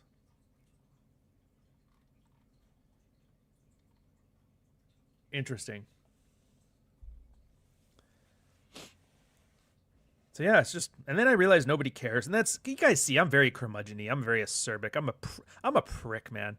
Online, like if you invite me to your podcast, that's just, you're inviting into somebody's home, you be polite, and that's fine, but I'm just a prick. If I don't owe you any politeness or niceties, you're gonna hear, because it's like, I don't trust any of these people. Every single one of them is a lying asshole. I barely trust the guys in the group chat, man. And that's only because we've had years and we're very sincere about it, and that's it. That's the rarest group ever. Everybody else, hey, I'm new, I want to do this. It's like, all right. Nothing funnier than seeing that. By the hell, I remember, what was his name? Was it the Corey Capella guy or was it the Glenn guy? I think it was both, actually. No, it was Corey Capella, the cokehead one. The cokehead guy that we had for like 6 months on Rule Zero until everybody's like, what the fuck is this guy? I remember we were off camera and he's like, guys, I'm doing a book right now. I really need help. I want to do this. I want to do this. And he's like talking about all his big plans and he wants to help release. We're like, everybody's like, great, man. That's what we're here for. Put it out. Let us know. Send us some links and we'll help you promote it. And then the next day he starts like, I'm spilling the tea on Roll to like, what the and then he has like a 5-minute coked out YouTube video where it's like, what the hell is wrong with this guy? Yeah, see, X Runner gets it too. Trying to protect the feelings of a dead person that did a horrendous thing. That's literally like, you used to get banned on YouTube. Remember when Mustache Man would do some horrible things, killed a lot of people, and then somebody tried to say, well, at least the trains ran on time, and that used to get you booted from things. Now people are actively, well, at least the trains ran on time with the school shooters. It's like, what the fuck? He wanted me to rate his course, and he didn't even edit out him texting during their holy Jesus. That's just basic professionalism. And Glenn, too, same thing. He started doing that. I don't even know all the drama. Like, I never followed the tea between him and Rollo. I just know he was lazy. I think he was on drugs. He never really showed up to work half the time. Like, the kind of shit that gets you fired. And just very unreliable. And I was like, right there, it's good enough. Like, nothing bothers me more than with no notice being late for something. Like when Torsha came on here and she was 45 minutes late and came into the chat. It's like, I can't believe blah, blah, blah. Get in the fucking chat, lady. I texted you the goddamn link. I've been warming up the crowd for an hour. And you finally show up. Son of a bitch. Hey. I see you're curmudgeon and raise you a grumpy old lady. Oh, you're not old. You're not old. You're just, what's the word? Pickled. Is that a compliment? It sounds like something a Brit would say to another Brit. I just don't know if it's a good thing or a bad thing. I want to say it's a good thing. You're not old, you're pickled. A fine pickling, madam. So yeah, nobody cares. Here's the thing too. It's like, and I don't know, it's hard, like Poe's Law, it's hard to tell the difference between the people that don't care as a brand policy and people who don't care because they're social malcontents. Now, the example there with me and HR Death Poet. I don't know her from Adam or Eve, I guess you'd have to say. Seems nice. I'm pretty sure we're both fans of Allie. That makes sense. But it's like, we can have a civil conversation, hang out and talk and whatever. I'm not going to sit in here and start going all do you know about the divorce rate, bitch? Like, no. I've said that to people. I've been an absolute prick, but a lot of the time it's just kind of like, oh, you were throwing shade at me, I was throwing shade at you. It's the job, isn't it? It's pro wrestling. EV Magazine, there's been a couple authors there. We've had some back and forth things, and it sounded like we're right vicious to each other, and we're texting back. I'm like, dude, mine's coming out tomorrow. Take a look at it. If you want some shit to sit on here, carte blanche, give her. Also here, I gave her like a free comp of the year for the Substack, and then you can work with that material as you want to, and then she would do stuff, and I'd counter it, and she'd counter it, and everybody did well, and it was fine, and the audience got to see some wrestling. And everybody kind of does this, but here's the problem, is that it's Poe's Law kind of thing. You don't know who's in on the gimmick and who's a true believer anymore. I've still, to this day, Rollo and I have never agreed on whether Roosh is a true believer or just a cynical opportunist. I gave him too much credit over the years, thinking, no, he knows what he's doing. He's just a cynical bastard. He's making all this shit up as he goes. But it's like, it's really hard for me to hold that position. It's been like years, and he hasn't flipped characters at all. Rollo's like, no, he's truly a crazy fucking retard. I'm like, all right, fuck. I think I should kind of admit he's right now. I'm not ready to go there yet. Oh, you do? You mod for Allie. Well, that makes sense. Ross the Skunk, sad Cappy, don't care, just like a honey badger, good morning. And I do care. I care about the work. I really do. Like, Rollo kind of gives the game away, too, when he's like, men and women are better together. Like, you hear all of his stuff, and everybody's mad, and girls this, and blah, blah, blah, and you're such a misogynist, and the Godfather, and blah, blah, blah. But in the end, that's the one thing he always slips in there. You know what? I think men and women are better when they hook up and stick around. All this shit sucks, and all these people are hoes, and the global place is brutal this, but things would be a lot better if he just let it all go, found a man, and stuck it out, you know? Well, you're not telling everybody what to do. He's like, no, I'm not really telling you anything. I'm just showing you the fucking horrible stuff so you can stop being horrible. Horrible, brittle people. And then the people got mad for he spoke the truth. Shut up, Rollo. Qui onada carbone? I don't know. I don't know Spanish very well. My girl speaks Spanish. I don't speak a lick of it. We ran into a girl that was from Spain. I thought she was from Montreal. It's like, is that accent? It's Spain. And I look over and my girl, all right, she starts speaking Spanish. I'm like, good. Or if there's ever like Spaniards in the elevator with us and they start micking around each other, when I always look at my girl, I'm like, pay attention. And then afterwards I'll quiz, like, what are they talking about? Nobody ever has cool shit like they're talking about plans or illegal activities. It's always like, oh, they were just bitching about the girl from work. I'm like, fucking damn it. Lisp Spanish is cringe. Oh. Tell me you speak ranchero without telling me you speak ranchero. I have learned so much about the inner racism amongst the Spanish peoples. The Mexicans speak what's called ranchero, which is like the equivalent of a southern drawl. And everybody looks at them like, oh, they're just the stupid Mexicans. But the Spaniards, they speak with a lisp. And it sounds very homosexual. And the Cubans speak like they have marbles in their mouth and nobody knows what they're talking about. And the American ones, it's always, everybody's like, yeah, I mean, I can understand it, but it's not Spanish. And it's just so funny, like, as you go down the list of all the Spanish-speaking countries, there's just how they speak can tell you so much about what they think of you. Well, yeah, and my old lady's Filipino and their language is it is Spanish. I bet you anything your girl's last name is Santos. Tell me I'm wrong, by the way. Tell me her last name isn't Santos. Claudio Nuclear, Dominican Spanish is speaking in tongues. I've never actually heard a Dominican speaking Spanish. No shade, but when I went to like Puerto Rico and Panama, Spain, like all those different places, and we always ask like, out of all the different ethnicities of Spanish, which ones do you guys hate? Dominicans, man, next to Haiti. What did you guys do to the rest of the Spanish-speaking world? Because everything they can all agree on is like, fuck the Dominicans. And I don't know why. Because I never met any. You're the first Dominican I've ever met. And so far you seem rather pleasant. So whatever it is you do when you're not on the clock, I'm like, maybe stop doing it because the rest of them are just fucking angry. The Mexicans born in the States, we speak Spanglish, and the Mexicans in Mexico look at us like we're idiots. Yeah, that sounds about right. Because we have that here, too. We speak Frenglish, French and English. The French here will just throw in English words randomly because they don't know the word. And it's amazing how little French people know the French language. They don't know words. They don't know how things are spelled, how things are pronounced. I've asked questions when I was trying to learn French. People didn't know. Like, how do you spell a C? You know, like the cuss word? Ah, tabernacle, stikalist. How do you spell EST? Nobody knew. Is it E-S-T-E with an accent grave, or is it O-U-S-T-I? And they're like, I don't know. Oh. It breaks people's minds when you tell them there's different versions of Spanish. I know. Latino racism so different than American racism. That is true. They don't seem as committed to the bit either. It seems more like football hate. Like, fuck the Chargers, fuck the Patriots. But not like actually, let's go murder the Patriots. I'm going to take his silence, by the way, that his girl's last name is Santos. Okay, enough fucking around here. But you see what I mean? Like, and then all these people are just doing stupid shit. So the first example that I recall was that Anthony Johnson 21 convention scene with the dog fights. All it was a bunch of guys went to the shooting range, and they were shooting at targets, and then talking to the camera like it was The Office. And they're all Jim from The Office. You got to protect your family, so the gun range is where you get that from. And I was like, what in the fuck is this?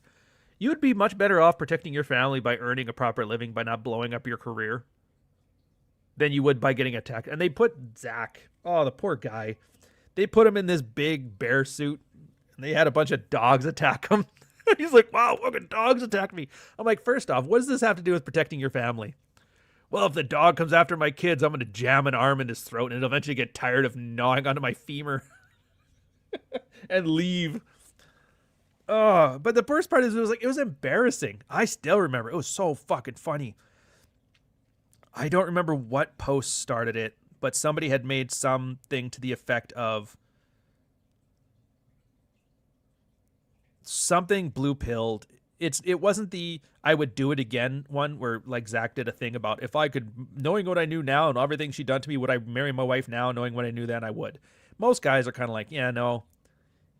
Like, I love my wife, I love my kids, but if you'd have told me at 20 about all this stuff, I probably would have said no. And it's an honest thing.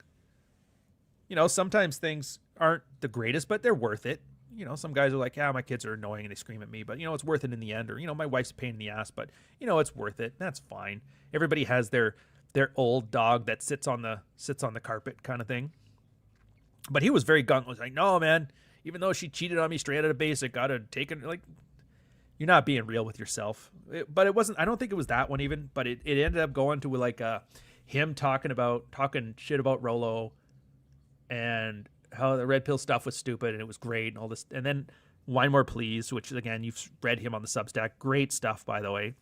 Just goes, dude, what the fuck are you doing? And he posted a link, and that's when we all found him there getting eaten by dogs. We're like, what the fuck is he doing? And he wasn't listening. A bunch of the older guys, they're gone now, like Fire Tempered and Il Esprit was like, dude, what are you doing?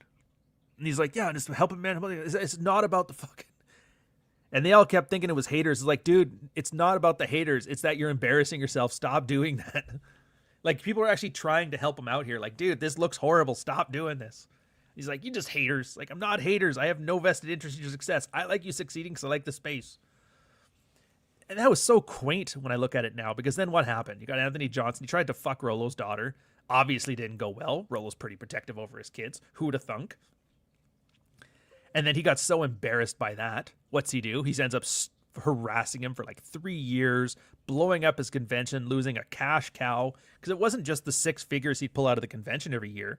It wasn't just the free talent he got to borrow to offer him a chance to all get together like it's the Justice League. It wasn't even just that. It's the residuals afterwards. All those videos he's made over the years.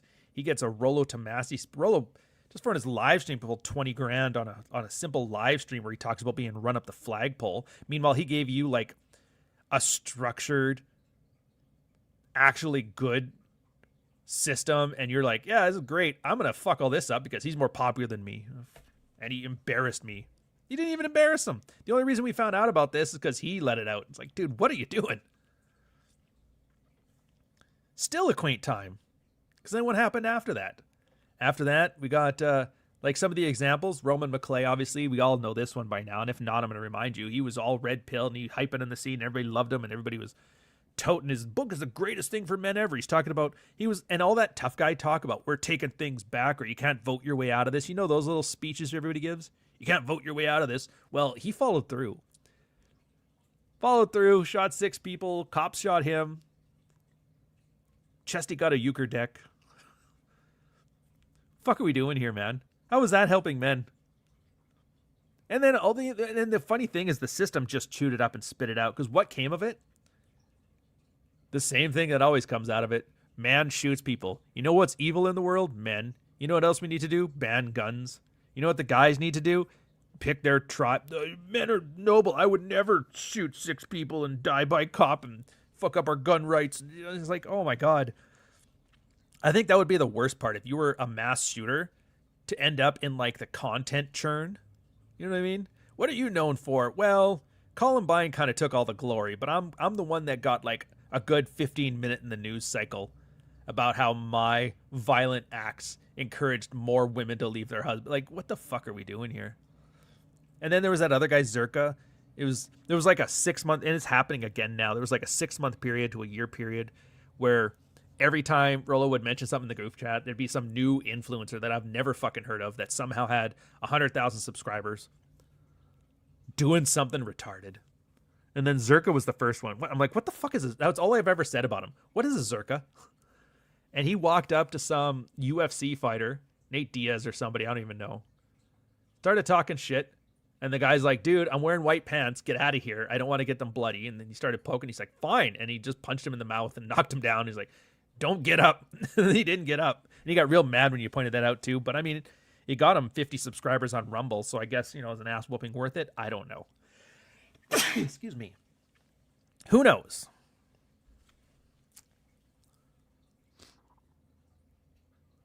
Of course, I don't know what happened to him either. But everybody's doing that. The Amral Fuddle found out that kicking girls off his podcast that were drunk selling their OnlyFans tickets because guys love indignation. Oh, dude, you totally told that chick off. Let me go jerk off to her photos now. It's like, all right. I guess this is where we're at right now. This is where the red pill's helping men. Hey, dude, I'm going to help you build a parasocial connection with a OnlyFans girl who barely makes enough to pay rent. Here you go.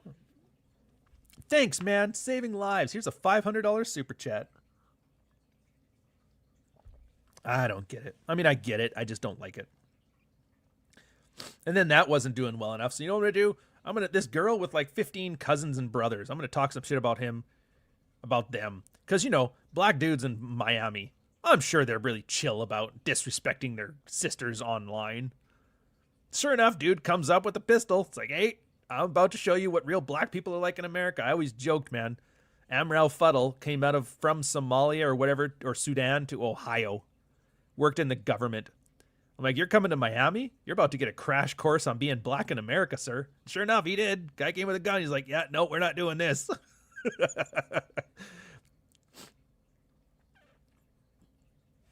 Euchre decks are an additional charge.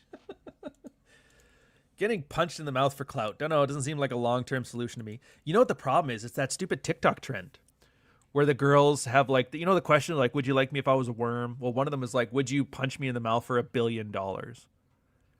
And it's always like, what would my man say? And then some men are like, no, babe, I would never do that. But then there's some men who's like, dude, I would do it for $10,000. There was a skit that just popped up yesterday in my feed. So funny where the girl's like, would you punch your man? Or would your man punch you for $1 billion? She walks into the room. And then behind the door, he kind of comes out of nowhere and starts swinging. It's funnier than it sounds. Then they're doing that. And again, it's like every week there's another example. I know the Red Morning or Rule Zero. The Rule Zero guys are going to bring up Clavicar, which again, I'm like, what's a Clavicar? I've learned a little about him. I understand his parents are rich, so they're paying for a lot of promotion to get him out there and make him known. I think he's probably signed on to the same PR firm that everybody else does. So he's probably going to be on Piers Morgan and then arguing with Destiny at some point. I know he claims to be sterile, which why would you make that up? But then I'm like, It's like the Roosh conversation all over again, man. Like, is he a true believer or is he just a cynical opportunist? I don't know. Because I guess he's doing the thing. What's this? Looks maxing. Essentially, we used to call it just being metrosexual, which meant giving a shit about your appearance but not being gay. And they added, like, how can I take this thing that's kind of cringe but is sweet and at least guys are looking good? How can we make this autistic and retarded? And they called it look maxing. And then they take a hammer and they hit themselves on the cheek so it, like, breaks their bone and it heals stronger and it's supposed to give you better.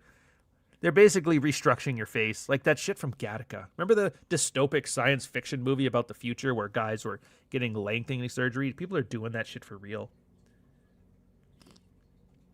Science fiction author of the Torment Nexus, or of like Don't Make the Torment Nexus, inspired San Francisco to create the Torment Nexus. It's like, fuck. So as far as I can tell, and you guys will let me know if I'm missing some details. So he's got that. I mean, he's a good looking enough guy that you're like, you're really, really vascular. I'm pretty sure he's gay. And if not, he's like really fitting the part well. But so he's Elliot Rodger. He's flat out Elliot Rodger. Mental issues, hyperfixation on the body, kind of like a mix of Elliot Rodger and Zizix that way. If you guys don't know who I'm talking about, look it up. Does all these weird rituals to make himself look better, or is just lying about that. But apparently has done a whole bunch of steroids in his teenage years and is now sterile. Again, probably making that up too. I'm assuming a cynical opportunist, which is like you take all of the talking points that MGTOW, black pill doomers have been doing for like the last 10 years. The hitting yourself with the hammer, the lengthening surgery, the doing the steroids as a teenager, being sterile, blah, blah, blah, and just put all that into a person, and that's him. If he's a true believer, that's even sadder. This is basically transgenderism with your dick. It doesn't work, but it's there. So I guess that's a benefit. Your clothes are a little more stylish.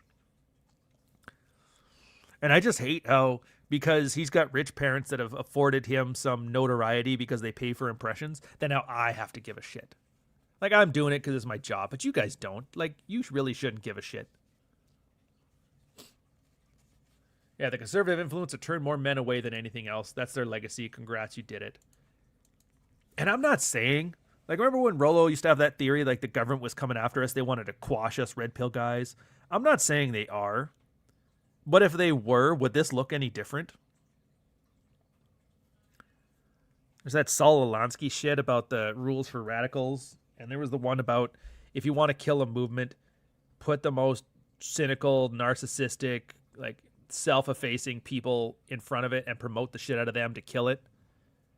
And I'm like, I'm not saying the government did USAID money to pay Tate to be popular and Amrel Fuddle and all that, but I'm like, if they did, would it look any different? Personally, I think it's just the way the thing manifests. If you get somebody who's that fame hungry and that willing to self-efface or self-embarrass himself or whatever, they will just rise to the top because that's what it's done, and people can make some money off of it, so they'll promote it. So I think it's more of an emergent strategy, but whatever.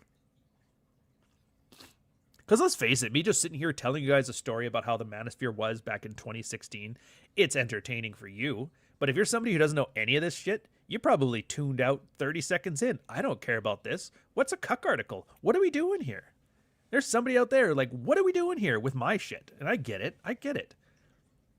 There's a huge amount of insider knowledge you kind of need to have at this point for this podcast to make any fucking sense. And I'm doing my best to de-jargonize it and explain it as if like you're a 5-year-old that has never seen it before. And that's with all that. It still comes across as, what the fuck are we doing here?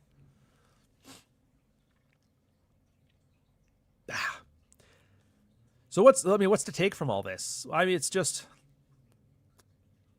I honestly take from this what I take from other spaces that I am an interested observer in. Like you guys in the chat, you don't do a YouTube channel, you just watch things, you occasionally sing. There's places that I do that too. There's the Minecraft Let's Plays. I love watching Minecraft Let's Plays. My girl and I got so excited that Minecraft came back. You're like, what the fuck? You're like, yeah, I love that nerdy shit. It's just chill. Like it's chill, it's vibes, it's non-committal. The stakes are very unserious. Nobody's out there, like it's missing the insanity. It's wholesome. It's as wholesome as watching Saturday morning cartoons. And I'm like, I'm here for it. I like it. I don't need everything to be a Jewish conspiracy of PDF files or whatever. I'm done. Can't wait to be on that watch list. I don't know how I managed to miss that watch list. I'm so proud of myself. There's been so many watch lists out in the years, and I've missed every single one. Just popular enough where I'm not popular enough to take down. I'm like, I can live with that. If I could just find where that line is and crawl right up to it and keep 3 subscribers shy of it, I'll be happy. Yeah, I'm just here because I'm a legal observer. Exactly. But here's the thing. All those same spaces are doing the exact same shit we are. We're not anything special. I used to think it was something special. I'm like, oh, I want to pivot and start doing like Tekken stuff because that was kind of fun and there's a thriving community there. First thing I get is like the exact same shit. Some Me Too accusations, some crazy people. They don't have any mass shooters as far as I know yet, but they'll get there. They're still new. The Minecraft community, same thing. They booted Iskal out of Hermitcraft because he was trying to diddle one of his Discord mods. It turns out she was like one of those chicks that sneaks into spaces to crush them again. Oh, they got a Kitten Holiday. They got a Kitten Holiday and they got a Donovan Sharp. Look at them go. How classic is this? So that's my takeaway from this. Yeah, it's great that I'm hyper fixated on the meta discussion of the red-pilled space every now and again when I'm not talking sexual strategy or male positive identity, but you're in a fishing space. You're in a guitar playing space. You're in those places where they blacksmith weapons and make knives. You're watching all of that stuff. And I'm just like, it's all the same. It's some human condition cycle. And that guy who's the super most popular fishing channel is probably the same prick that like Amrau Fuddle is here.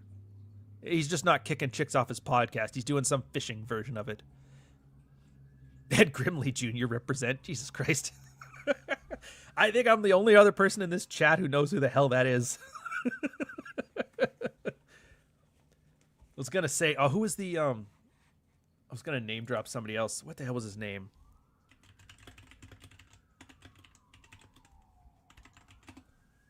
Morton Downey Jr. I was like, what are we going to do? I'm the Morton Downey Jr. of the Red Pill. You're like, a what?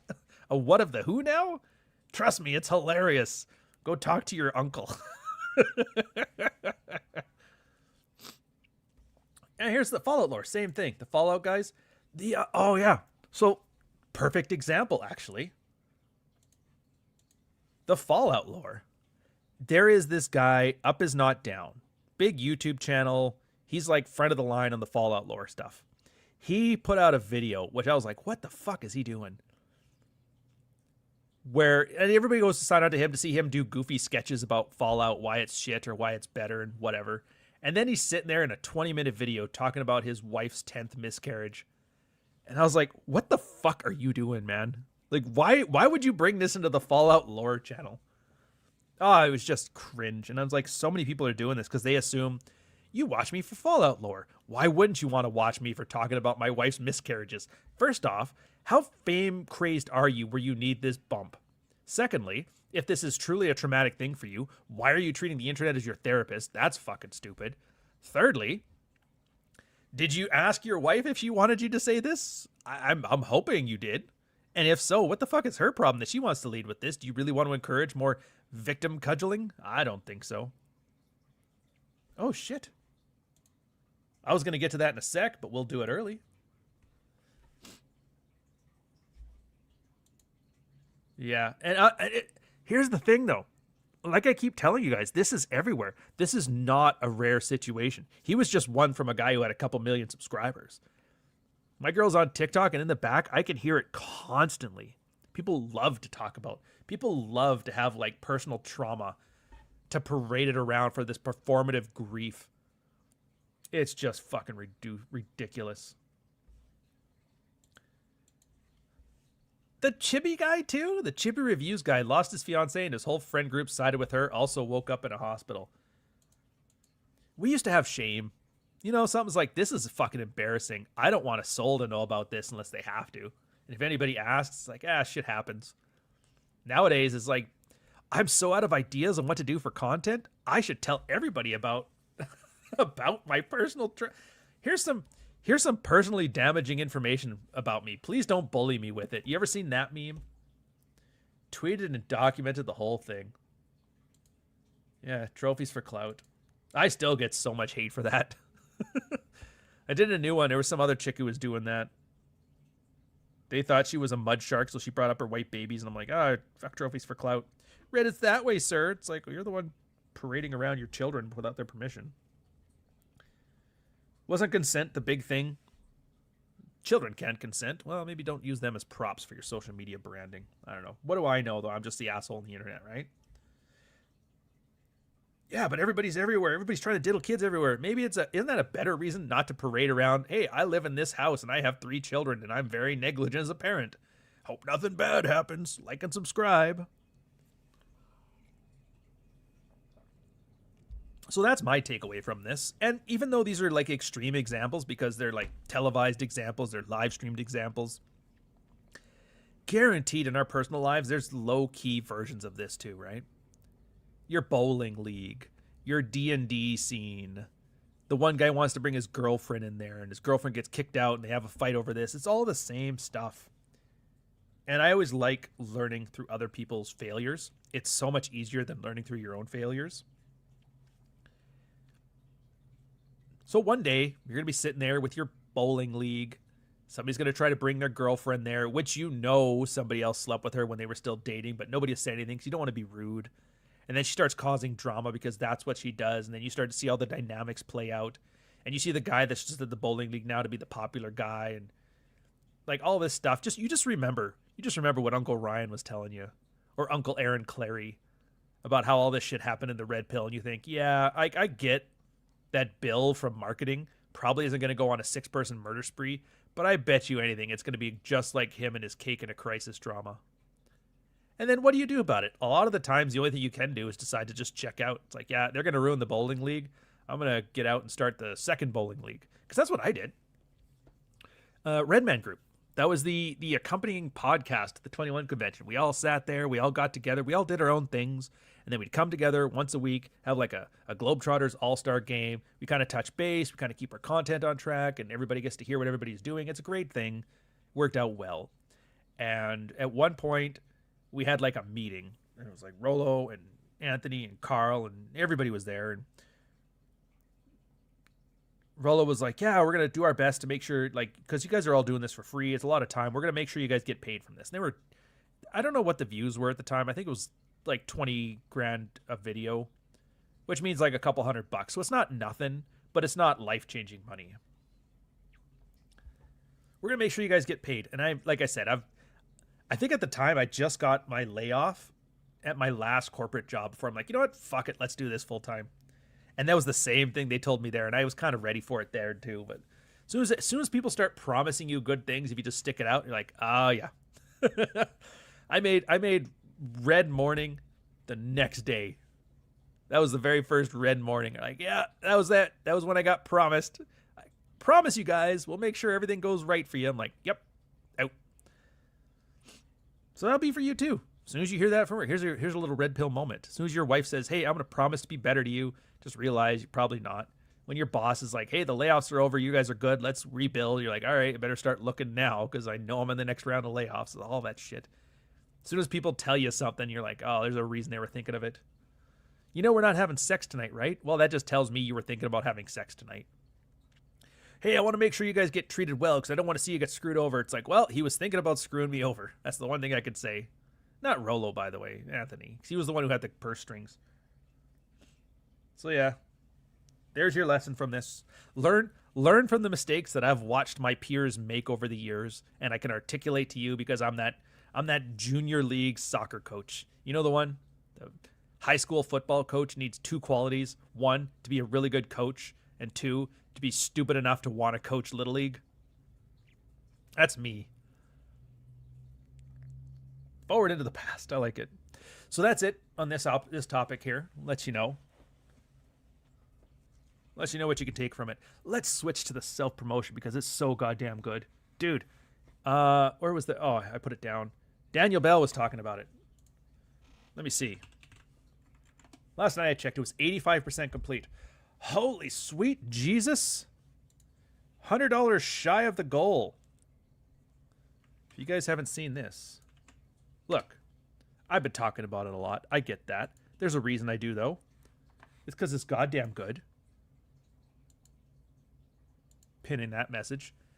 $100 shy of the Kickstarter goal. $3,000. A small launch, special limited edition version of the sequel to Softbone, Ghost of Odessa. Hired the artist last week. He does awesome work. Let me see if I can pull up. I think I had a...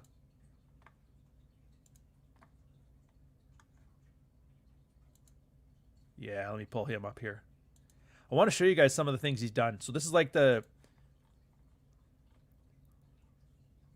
Fucking look at him go. All right. There she is. So this is like a... You guys may think this is anime style. It's not really. It's something called... I always pronounce this badly. Ligna Claire. It's like clear line. If you ever watched like the old Adventures of Tintin or the comic artist Mobius, you'll kind of recognize it. Very flat colored, simple lined. I love that look. And I wanted that look for Ghost of Odessa. And it's at the point where one of the offerings I do is like, we'll do a box set and I'll put the other one with it too. I'm like, well, while we're at it, the thing's making enough money. How about I hire you for both? You're going to do a special edition cover for Softbone and a special edition for Ghost of Odessa so they both match. And then we'll give those out to everybody. Hardcovers and paperbacks separate. And he's like, all right, sounds good. So that's awesome. And now we made the money. So he's going to come in. He should have it done by March. I'll probably spend a couple days doing some final revisions and then get the Ingram Spark to print it, send it. It looks like there's only about like 120 books I have to do. So I could just do that here. I don't even need to use a procurement company. So I could probably get this going a lot faster and better quality control. If I want to add some extra accoutrements as like a thank you to you guys, I got plans on that one. So it'll be pretty good. You'll get to have an unboxing video for a book. Who does that? Who does that? This fucking guy. And the best part is like, yeah, that's all packaging. That's all marketing. The book's fucking good too. It'll get you back into reading. I'm like you. I'm like you, man. I read the Hardy Boys growing up, and then I hadn't read any fiction in the longest time. I read Dune once or twice. I tried to get through Lord of the Rings a couple times, and that was it. And then Fight Club was like the last fiction book I read. Until Delicious Tacos came out with, and now for some good news. Then a couple years later, Devin Erickson, Theft of Fire. And I'm like, dude, there is books out there that I can read. I thought I couldn't read anymore. I thought I was ADD. Turns out most books just suck so bad, your brain's just like, fuck it, and checks out. So I'm like, I wrote the book that I wanted to read because there's only 2 other books that I want to read right now. Well, at least now I've written 3, and now there's 3 more. So now there's 5 books I want to read. And the best part is, like, once I've finished it and I've taken like a couple weeks off and not looked at it, it reads like somebody else wrote the book. And so I can read it as a viewer, and I am enjoying it. Got me through some very boring times, a couple power outages. I see a Steven Accounting, I'll get to that. So I'll get you guys in on there too. And it's not some stupid world, oh, I built the greatest world in the finances plan. It's like, no, man. That's not the point of the book. The point is because you want to see characters. Bullrush put it best with Softbone. I've never gone from hating a character to rooting for a character like that in such a long time. And it really is. Like, he is the most pathetic millennial weesh piece of shit. He's the kind of character that they would have made a Netflix special around as the hero. And I like jerking off to AI porn, just a horrible guy. And then losing his family, a war in the Ukraine, running into the girl of his dreams, the femme fatale, kind of screws him over, all this stuff. He organically grows the way a real person would grow into like what you would think of as a classic serial hero, but it makes sense. It's almost one of those things like, you know how there's tropes like, oh yeah, the hero's got to do this, the hero's got to do that. It does that, but like it didn't just happen because that's what heroes do. It's like, oh, there was a reason it happened, and it was an engaging reason. It was an emotionally validating reason. It's that pathos. Remember the pathos I was telling about before? So everything he did was earned. And then the sequel, same thing. Other people have some, and you remember how Empire Strikes Back was like the best of the Star Wars, because the first Star Wars was the hero stuff, and then the second one was like the bad guys winning in the end. Same as like Avengers. I was like one of those ones where like the hero, like he kind of wins, but there's small victories, but mostly it's about like the tragedy of other characters, and it's just engaging. No more, it's not slop. It's not slop. Zero slop, and I'm so happy for that. And so you guys will enjoy it. And the fact you guys are all hyped for this now, I got so much work ahead of me, and I'm actually looking forward to it. it's actually cutting into me writing I've done the initial outlining, and I'm starting on the sequel to Dog Walker, so that one's going to be fun too. Coming of age, delayed adolescence, road trip in Mexico. It's going to be fun times. I'll even have a little bit of stuff there for the girls in the audience. You know, a little bit of bean flicker in you, because I know guys will read it because I read it. Remember The Last Psychiatrist, Edward Teach? He wrote a book, Sadly Porn. I was reading it. I was like, reads like his blog. It's got that train of thought, very sophisticated language. You kind of follow along. It's great. Great prose. And then I realized I'm halfway into chapter 2, and I'm like, he had me reading cuck porn, a chapter of cuck porn. And I didn't even notice until all of a sudden my heart started racing. Like, I started feeling angry. Like, I put myself in this guy's situation, and I was like, Urgh! Like, wait a minute, why is this book making me feel, and why is it making me feel angry? And then I realized, like, oh, that son of a bitch. So I'm like, I aspire to be able to do that. If I can do that with this one, I think I'll died a happy man. Anyways, yeah, no Pakistani artist this time. Anyways, I got to get these super chats out of the way. Steven Accounting, $9.99 super chat. What is the red pill take on she won't publicly announce that you're officially a thing? 5-month relationship. She won't publicly announce. Her friends all know about me. She blames it on her culture. All right, so let me explain to you about her culture. I already know which one of her cultures it is, but they're all going to be kind of the same on this. You're the fun white guy. You're the white guy she fucks and she plays around with. She most likely has overprotective cousins or brothers, and they don't want them. They think, oh, he's just a friend of mine. He's nothing special. And she's going to fuck you, and she's going to have fun. And then she's going to hit 25 or 26 or 27 or whatever year it is. I'm of the age that the Indians that moved to Canada still had arranged marriages in like the 90s. I was like, holy shit, really? Like, yeah, it's like whatever. So they go and they have their fun with Steven Accounting. And then they hit that age and they go settle down with a good Indian boy or a good Asian boy. There was a whole subreddit called Asian Masculinity of Indians and Chinese and Japanese guys so mad that my girl just fucked white guys for like 10 years and then settled for me. This is bullshit. I'm not doing this. So that's where you're at right now. So enjoy it, by the way. You're the Chad in this situation. You're the pump and dump. You're the one that the other guy's going to go, stop ruining our women. That's you.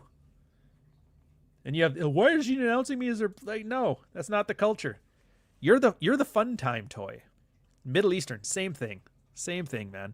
She's got to marry a good Middle Eastern boy, settle down, probably go to Turkey for a bit, maybe get that hymen replacement surgery. Yes, I'm being crass right now, but you get the point. It's all about the reputation. If you read Practical Female Psychology, it's the good girl archetype that you're going through right now, and you're just the bad boy dating the good girl. Enjoy it. She's not yours. It's just your turn. If anybody asks, you're just friends. If her cousins start walking up to you threatening a fight, it's like, dude, I didn't do anything. They want to believe that you didn't bang their cousin. They want to believe it, so just help them believe it. How do I know this? S-curve much, man. The doctor left his wife, red pill, ended up sleeping with one of his nurses. Her husband had a fucking freak out, and he's like, yeah, I'm not sleeping with your girl, man. And he goes, it's true, at the time I wasn't, but I was before. The guy didn't care. The guy just wanted to believe. So just lie to him. Nah, man, your girl's good. I didn't do shit. Thanks, man. Go have a beer afterwards and like, poor bastard. He fucking knows, by the way. They know. Steven Accounting 213 again. Friend of mine. It's not official until it's Facebook official. She spent November, December with me, her American boyfriend with his American family celebrating American holidays, but is too ashamed for her family. No, it's not a shame. It's reputation. You don't understand, man. When she goes, the way that they look at you as the white guy dating their daughter is the way that American white guys look when their daughter's dating a black man. I'm not saying it's right. I'm not saying it's good. I'm not saying it's accurate. I'm saying you know exactly what I'm talking about, though. That same idea. You're officially Jamal. So just enjoy it. Stop looking at this as some lifetime investment. You are officially the Chad. And like most guys, you don't realize you're Chad. And then you keep acting like Billy. Stop acting like Billy. She doesn't want a Billy. If she wanted a Billy, she would get a Middle Eastern guy. She wants the Chad. Act like the Chad. Fulfill her thing. You're officially the male equivalent of a 5'2" Asian girl with giant tits dating in America. You've landed in that zone, and you're sitting here confused. And this is the worst part. It's like, dude, you're going to look back at this as so much fun. She's going to do stuff with you that she would never do with her husband, and she'll admit it to you. She'll tell you this. No, we get to do anal because my husband eventually will never do anal because I'll never do that with him. I would never blow him. We only fuck for babies. And you're just like, that's fine. Shove it in your mouth. You're like, oh my God. You're officially going to ruin the East, sir. I know guys aren't supposed to initiate the what are we talk, but I don't want to be a dirty little secret either. Yeah, you don't want it, but it's not really your choice, is it? Women are the gatekeepers of relationships and of sex. Where is Nuke? Nuke would have told you this if you'd asked him. You know this. Yeah, no, dude. She's not yours. It's just your turn. You're the plaything. You're the Chad. Start living the part and enjoy yourself. By the way, start finding some more girls for the pipeline. I'm not saying you have to sleep with them, but you have to have them ready and available, because here's what's going to happen if you don't. If you don't start doing plate theory, if you don't start finding more girls, you're going to get attached to this one. She's going to get checked out. You're going to simp, and you're going to do something fucking embarrassing at best and getting your ass kicked by her family at the worst. Enjoy yourself, man.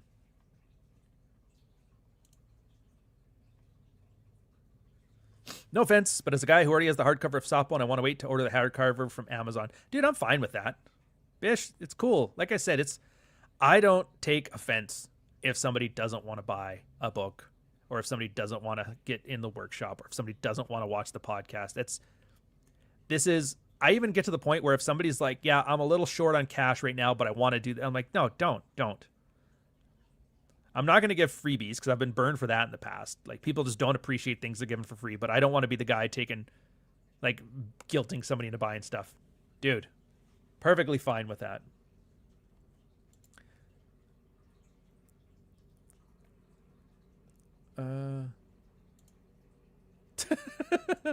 You guys are super funny in here. All right, let's keep scrolling down so I get caught up. There we go. Anyway, so yeah, the Kickstarter on that one.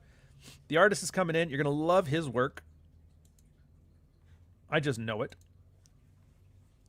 I'll get all the printed stuff in. And then, so here's the thing. If you don't want to back the Kickstarter, that's fine too.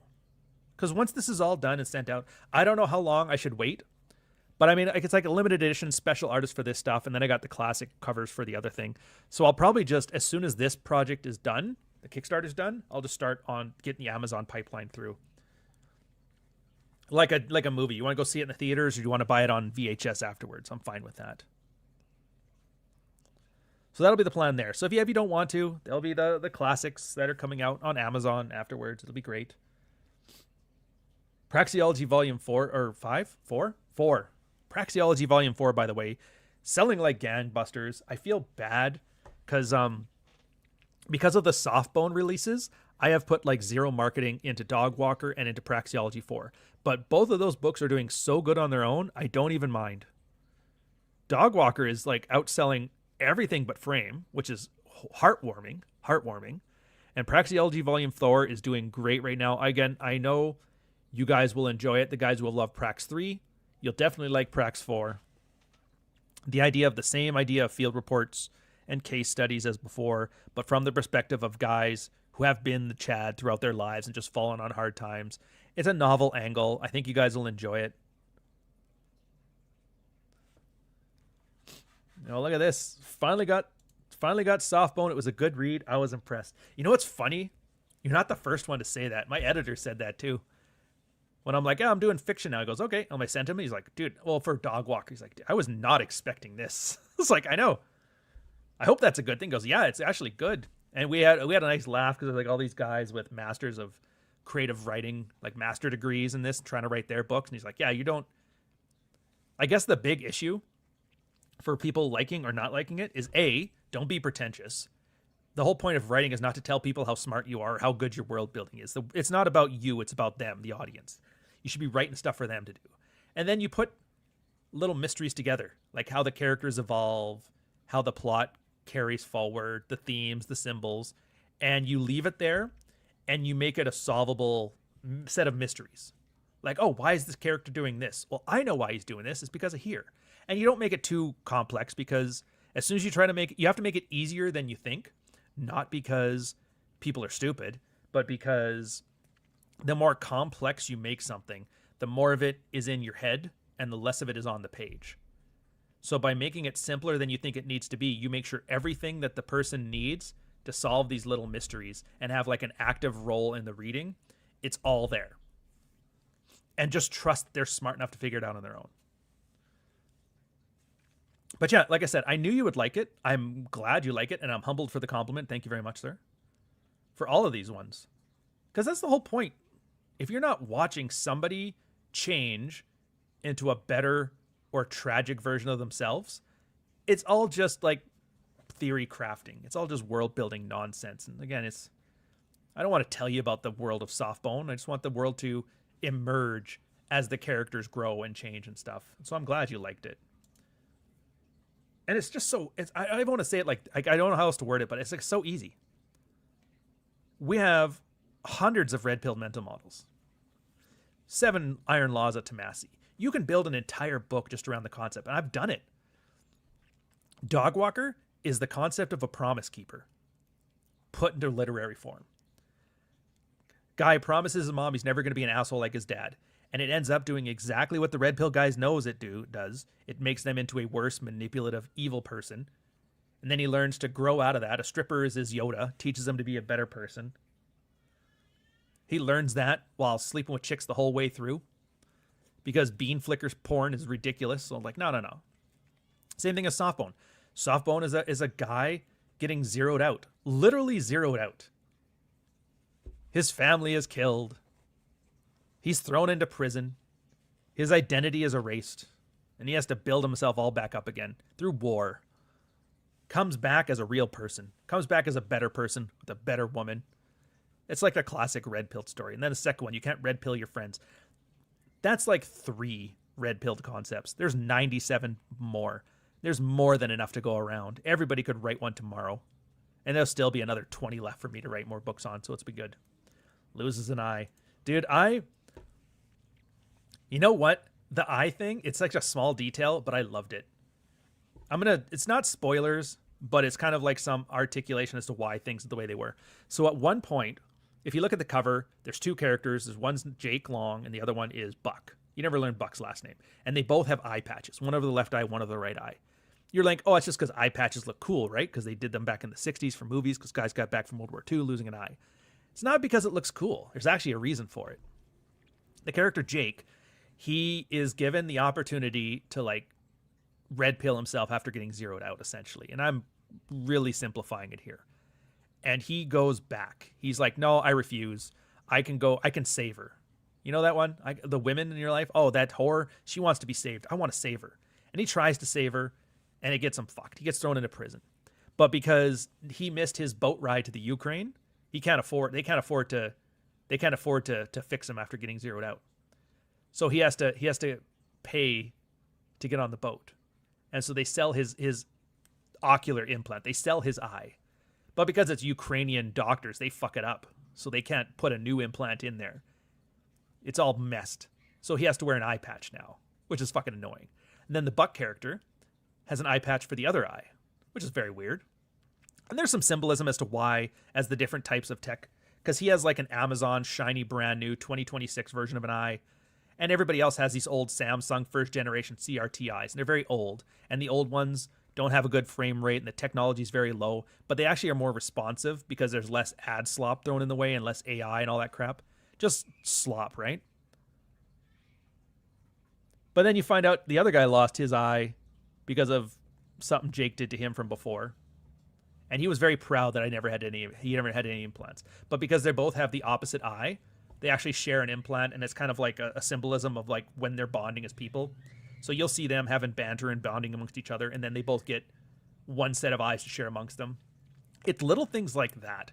And it's not in your face, but it's everything is aligned. So as you're reading the story, you're seeing Jake, like Buck, become a mentor to Jake, from not liking him to liking him. Jake being almost killing Buck to basically being his savior.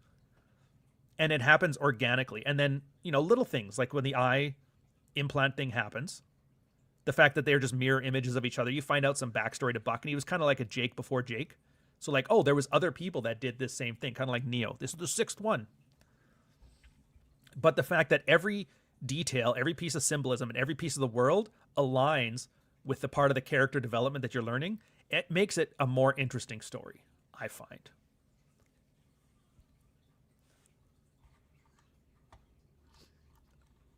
So yeah, this is why, and it takes a lot of work, and I put a lot of effort into it, and I make sure to do it competently and professionally, and to do it in a way that doesn't waste your time.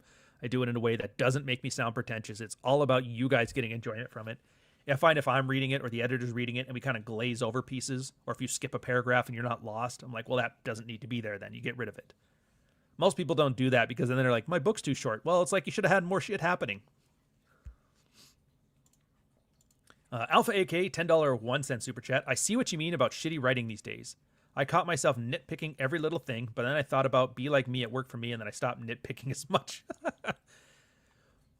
Well, I mean, that's true. It's the worst part, and like the AI stuff is making it even worse because they don't do symbolism or allegory or metaphor or simile at all because it can't. It can just describe things like a child. And I think that's the reason why entertainment doesn't hit right anymore. It's just because everybody is wasting your time. Like they don't, it's the same as gaming. Games aren't made to be fun anymore. They're made to be compulsive. And there is a difference. It's the difference between gambling and playing a game. Poker at your buddy's place versus poker at the casino. And I think for everything, for books, for movies, for videos, TV shows, they're all designed to sap as much of your time and attention as possible. It's kind of like how food used to be. Remember how they put enough salt and sugar into food to make it addictive so you'd want to eat it even though you're not hungry? It makes you not, it inhibits ghrelin so you don't feel full so you eat more than you should. And I'm thinking, I get it. There's a small market for it because there's crack dealers out there and you're having to compete with them with like oatmeal. But I'm like, there's got to be an oatmeal crowd out there that just wants to be entertained and not wants to feel like I'm sapping their will to live out of their body. And I agree with you, the shitty writing stuff, the nitpicking, it's easy to do. I find it's good to articulate what you want to read and what you want to watch and what you want to ingest.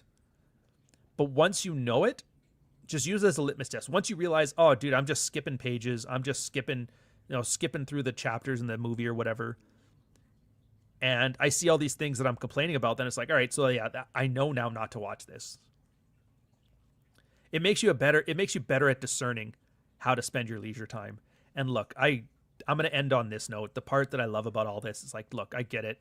Covert contracts, nice guy behavior, assertive bill of rights, getting zeroed out, red pilling yourself from that, the 7 laws of Tomasi, the tetrahedron of frame, the 4 stages of dread, the 5 outcomes of dread. There's a lot of stuff in here, and it's built through a lot of pain and a lot of people that go through some real hard shit in their life, and girls treating them like absolute dog shit and themselves being the kind of idiots that let them do all this. And you get through all of that, and you come out the other end, and now you're getting laid, and you're happy, or you started a family, or you got married, or you got divorced and you're dating a better girl now, or you're just on your own and you're like, I'm checked out, it's fine, I'm MGTOW, but I'm actually going my own way and having fun.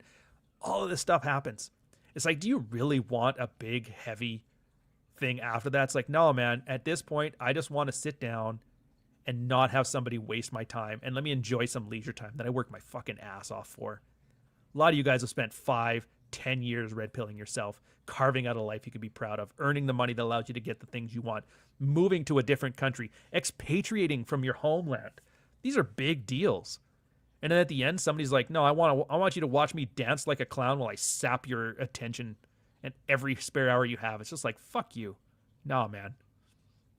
Anyways, that's why I'm putting Ghost of Odessa and Softbone and Dog Walker and soon to be working title The Road Trip in your face. Because like, here's some things. It's going to reflect your sensibilities. It's not going to piss you off. It's going to entertain you. It's going to be good. It doesn't waste your time. It doesn't pander to you. It doesn't offer platitudes. It's just good. I want to cheer you as I dunk on this 20-year-old slightly college. And it's not just that.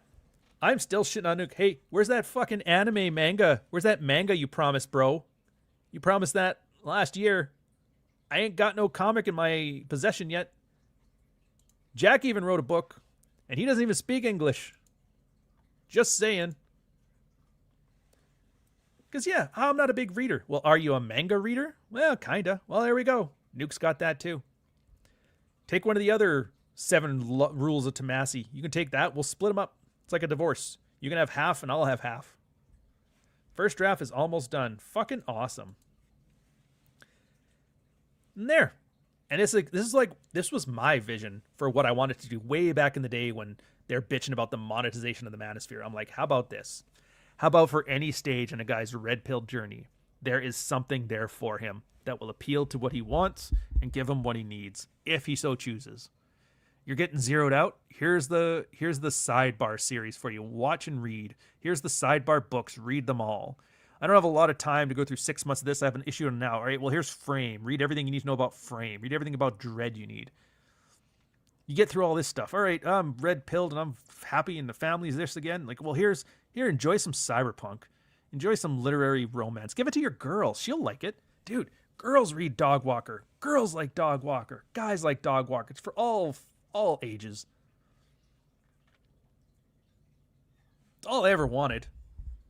Vertical integration. Everything the red pill guy wanted and needed, and society refused to offer him because they were too busy appealing to the fake, gay, and retarded. Fuck that.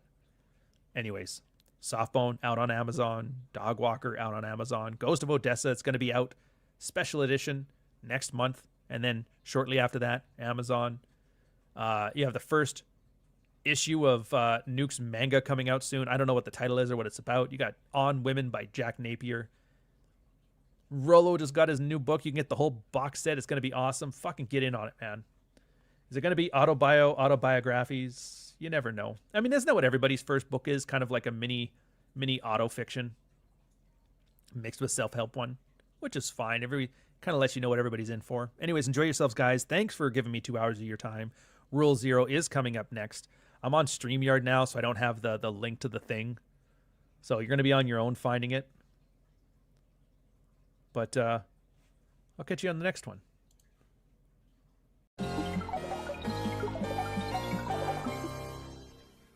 And Ryan Stone. He's a halfway decent looking guy, a nice smile. You have to get through that wall because he... 79T 2458 Learning Corp Little Red Riding Hood, take 1.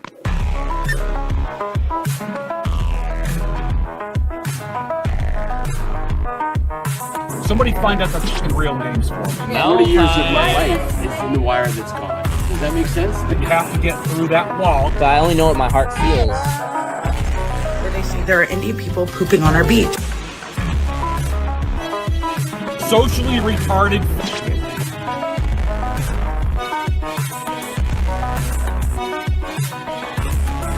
It's a spool of wire. 40 years of my life is in the wire that's gone.